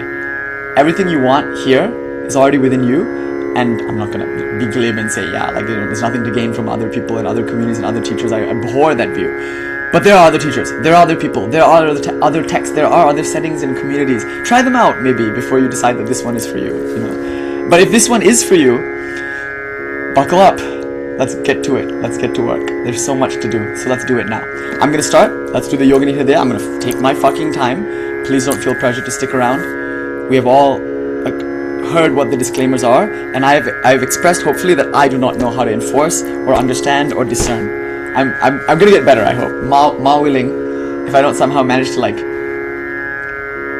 if I can keep it together long enough to learn these things, maybe I will be better when I'm older. And I'm sorry that those of you who are so sincerely seeking spiritual wisdom have come here and been met with a messy 30-year-old trying to figure shit out. Like, I'm trying to figure shit out, and we're all trying to figure shit out together, and sometimes I feel like that's true of all of us. It's true of Vivekananda. I take great heart in reading his letters and seeing how hard it was for him. Even as a direct disciple of Sri Ramakrishna in this country, he was going back and forth on so many things. Organization, no organization, teach Advaita or not Advaita. Like, he contradicts himself even in the space of a single lecture within 3 sentences. He's contradicting himself. There's a great agitation that I feel in Vivekananda that makes me feel better about mine. But having said all of that, I'm just going to read this verse one more time, and then we're going to start for real, and I mean for real. For real, for real. But let's just start with this. Shrinu Devi Mahaghoyam Yogini Hridayam Param Tvatpritya Katayam Yadya Gopitavyam Visheshataha Karnat Karnopadeshena Sampraptam Avanitalam. Oh, I should specify Karna Upadeshena. The translator said, I'm using Jaunty. It must not, what is it? On earth it has always been taught and received by word of mouth. Technically the word Karna means ear, literally ear. So Karnat, from the ear to the ear. Karnat, Karna Upadesha. So this teaching, this Upadesha, has been given from ear to ear, which means, you know what it means? The Guru must have also received it in their ear. So it's not from mouth to ear. If the Guru did not receive it in their ear, they can't give it to your ear. So it's not mouth to ear. Word of mouth might be, I think, a clumsy translation. This is a great translator, by the way. I have much respect for the translation. It's made it so accessible. But let me just specify that Karna literally means ear. So I think it's better to read this as ear to ear, disciple to disciple. Your Guru is not a Guru. Your Guru is a disciple. individual who is part of a disciplic succession, and you are another disciple, and we are all of us equally disciples of God. We've all come to sit before God, love, who are partial to none. We are equal before their sight. So the Guru is not higher than you, nor is the student lower than the Guru. All are just ears into which Shiva gives his vak. But this means, in a practical sense, that when you receive your mantra, it's argued that you should not read it with your eyes and see it in a book. There are some texts, by the way, that say your mantra will lose power if you write it down. That's why I almost freaked out when you were writing it down the other day. I was but it was awesome because it helped us understand something about Sarada script. And you didn't, by the way, you didn't write your mantra down. If you were gonna do that, I would just be like, don't, but yeah, and it's but this one, don't write it down, because there are texts that say a mantra that is written down loses its power. And notice, this Yogini Hridaya is not going to tell you the mantra, it won't write it down. You could learn every verse in this text and still not know what the mantra is. Do you see? Isn't that so cool? Because the mantra cannot be written down, and even if it were to be written down and you read it in a book, arguably, according to the tradition, and I've interpreted this very liberally. I said if you read a mantra in a book and you start chanting it, Devi herself appeared in the form of the book, and she herself, by her will, allowed you to see it, and by her will you became interested in it, and by her will you started chanting it. I think, I'm sorry to say this is non-traditional, you should know that it's non-traditional, but I think it's okay to write mantras down, it's okay to read mantras, and it's okay to practice a mantra that you read in a book, because many people in the world, I have a sub-Saharan African listener audience now, and that's so exciting to me. I'm so excited that there are people in many parts of the world who would have had no access to this if not for what we were doing, and that makes me feel better about what we were doing. In fact, it might be the only thing from time to time that helps me keep doing this, because I don't want to do this anymore, and yet I really do, and I'm very conflicted, because it's so hard, and I don't know that I have the strength anymore. I'm losing confidence, inspiration, interest, not in the tradition, not in the practice, but in this, whatever this is. But it excites me to know that these are such beautiful ideas worth living for, worth dying for, and if I can, endure a little bit just to be able to share this with somebody who otherwise would not hear it, and even maybe that's hubris to say, but it's valuable to me. I think it's valuable, whatever people might say about it. Given that, I think there's someone somewhere in the world who will never get a chance to hear the mantra in their ear. Do you know? They might never meet a person who can give them the mantra in this way. And I think in the interest of accessibility and modernity, in the interest of presenting Devi as being all beneficent and absolutely unconditional in her compassion, I think it is well within Devi's compassion to appear to someone in the form of a book, in the form of written mantra. To such people I say, please don't be dissuaded by what you hear in the tantras that tell you that your mantra is somehow not valuable because you read it in a book. For such people, they would have no other opportunity. And in India, I've had people tell me that they can't afford a diksha, and I'm like, oh my god, there are real financial barriers for people. They know how important it is to receive the mantra in their ear, but then the only person in their immediate community who's willing to do that will then charge them an exorbitant fee that they cannot pay.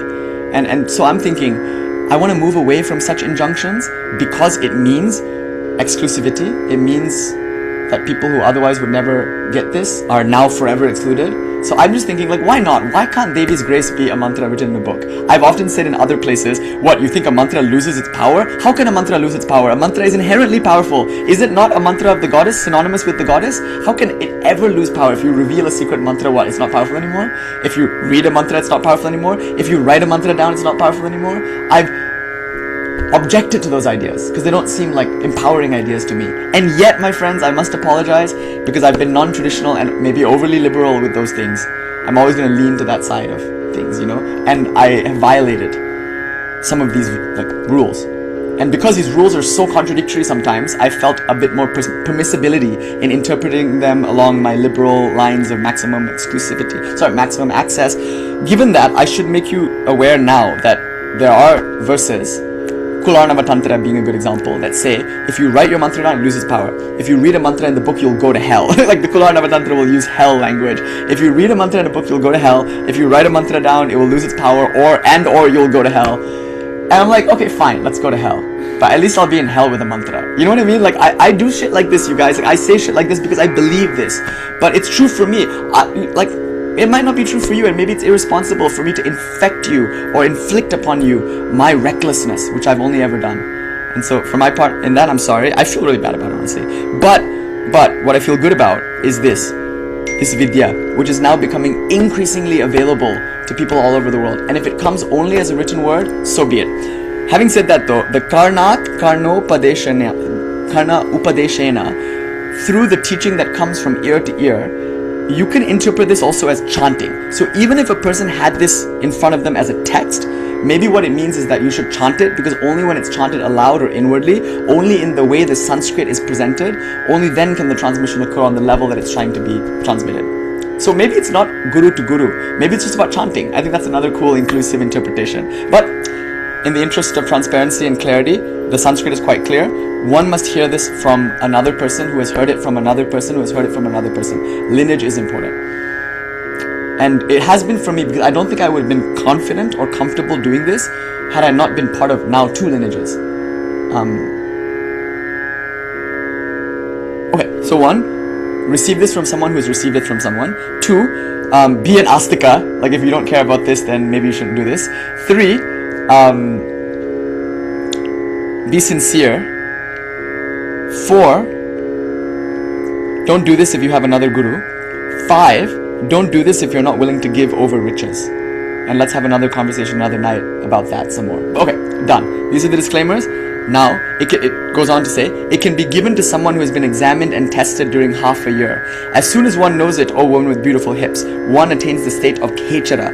Parikshitaya datavyam vatsar ardho shitaya cha et agyatva vararohe sadhya kecharatam vrajet. Having attained this, one will then have kechari mudra, which we'll talk about in just a moment. But the last instruction is not for students. Everything thus far has been adhikari for the shisha. The next thing is, I think, for the guru. The guru should not give this to anyone before 6 months of investigation. Right? Like, it takes at least 6 months, and this I violated. I have given someone a mantra in the very first hour of meeting them because of zeal. I'm like, I love this. Oh my god, you must love it too. Fucking, here you go. Yes. I'm just, I'm sorry. I'm eager. I'm reckless, and I want to be better. So having said that, I think I'm gonna try to observe this more. I think I'm gonna understand that there's a reason for this, and I'm glad I learned it in this way though, because then I wouldn't just been slavishly following words in a book. It's like, oh my god, my life has shown me that the words in the book are true.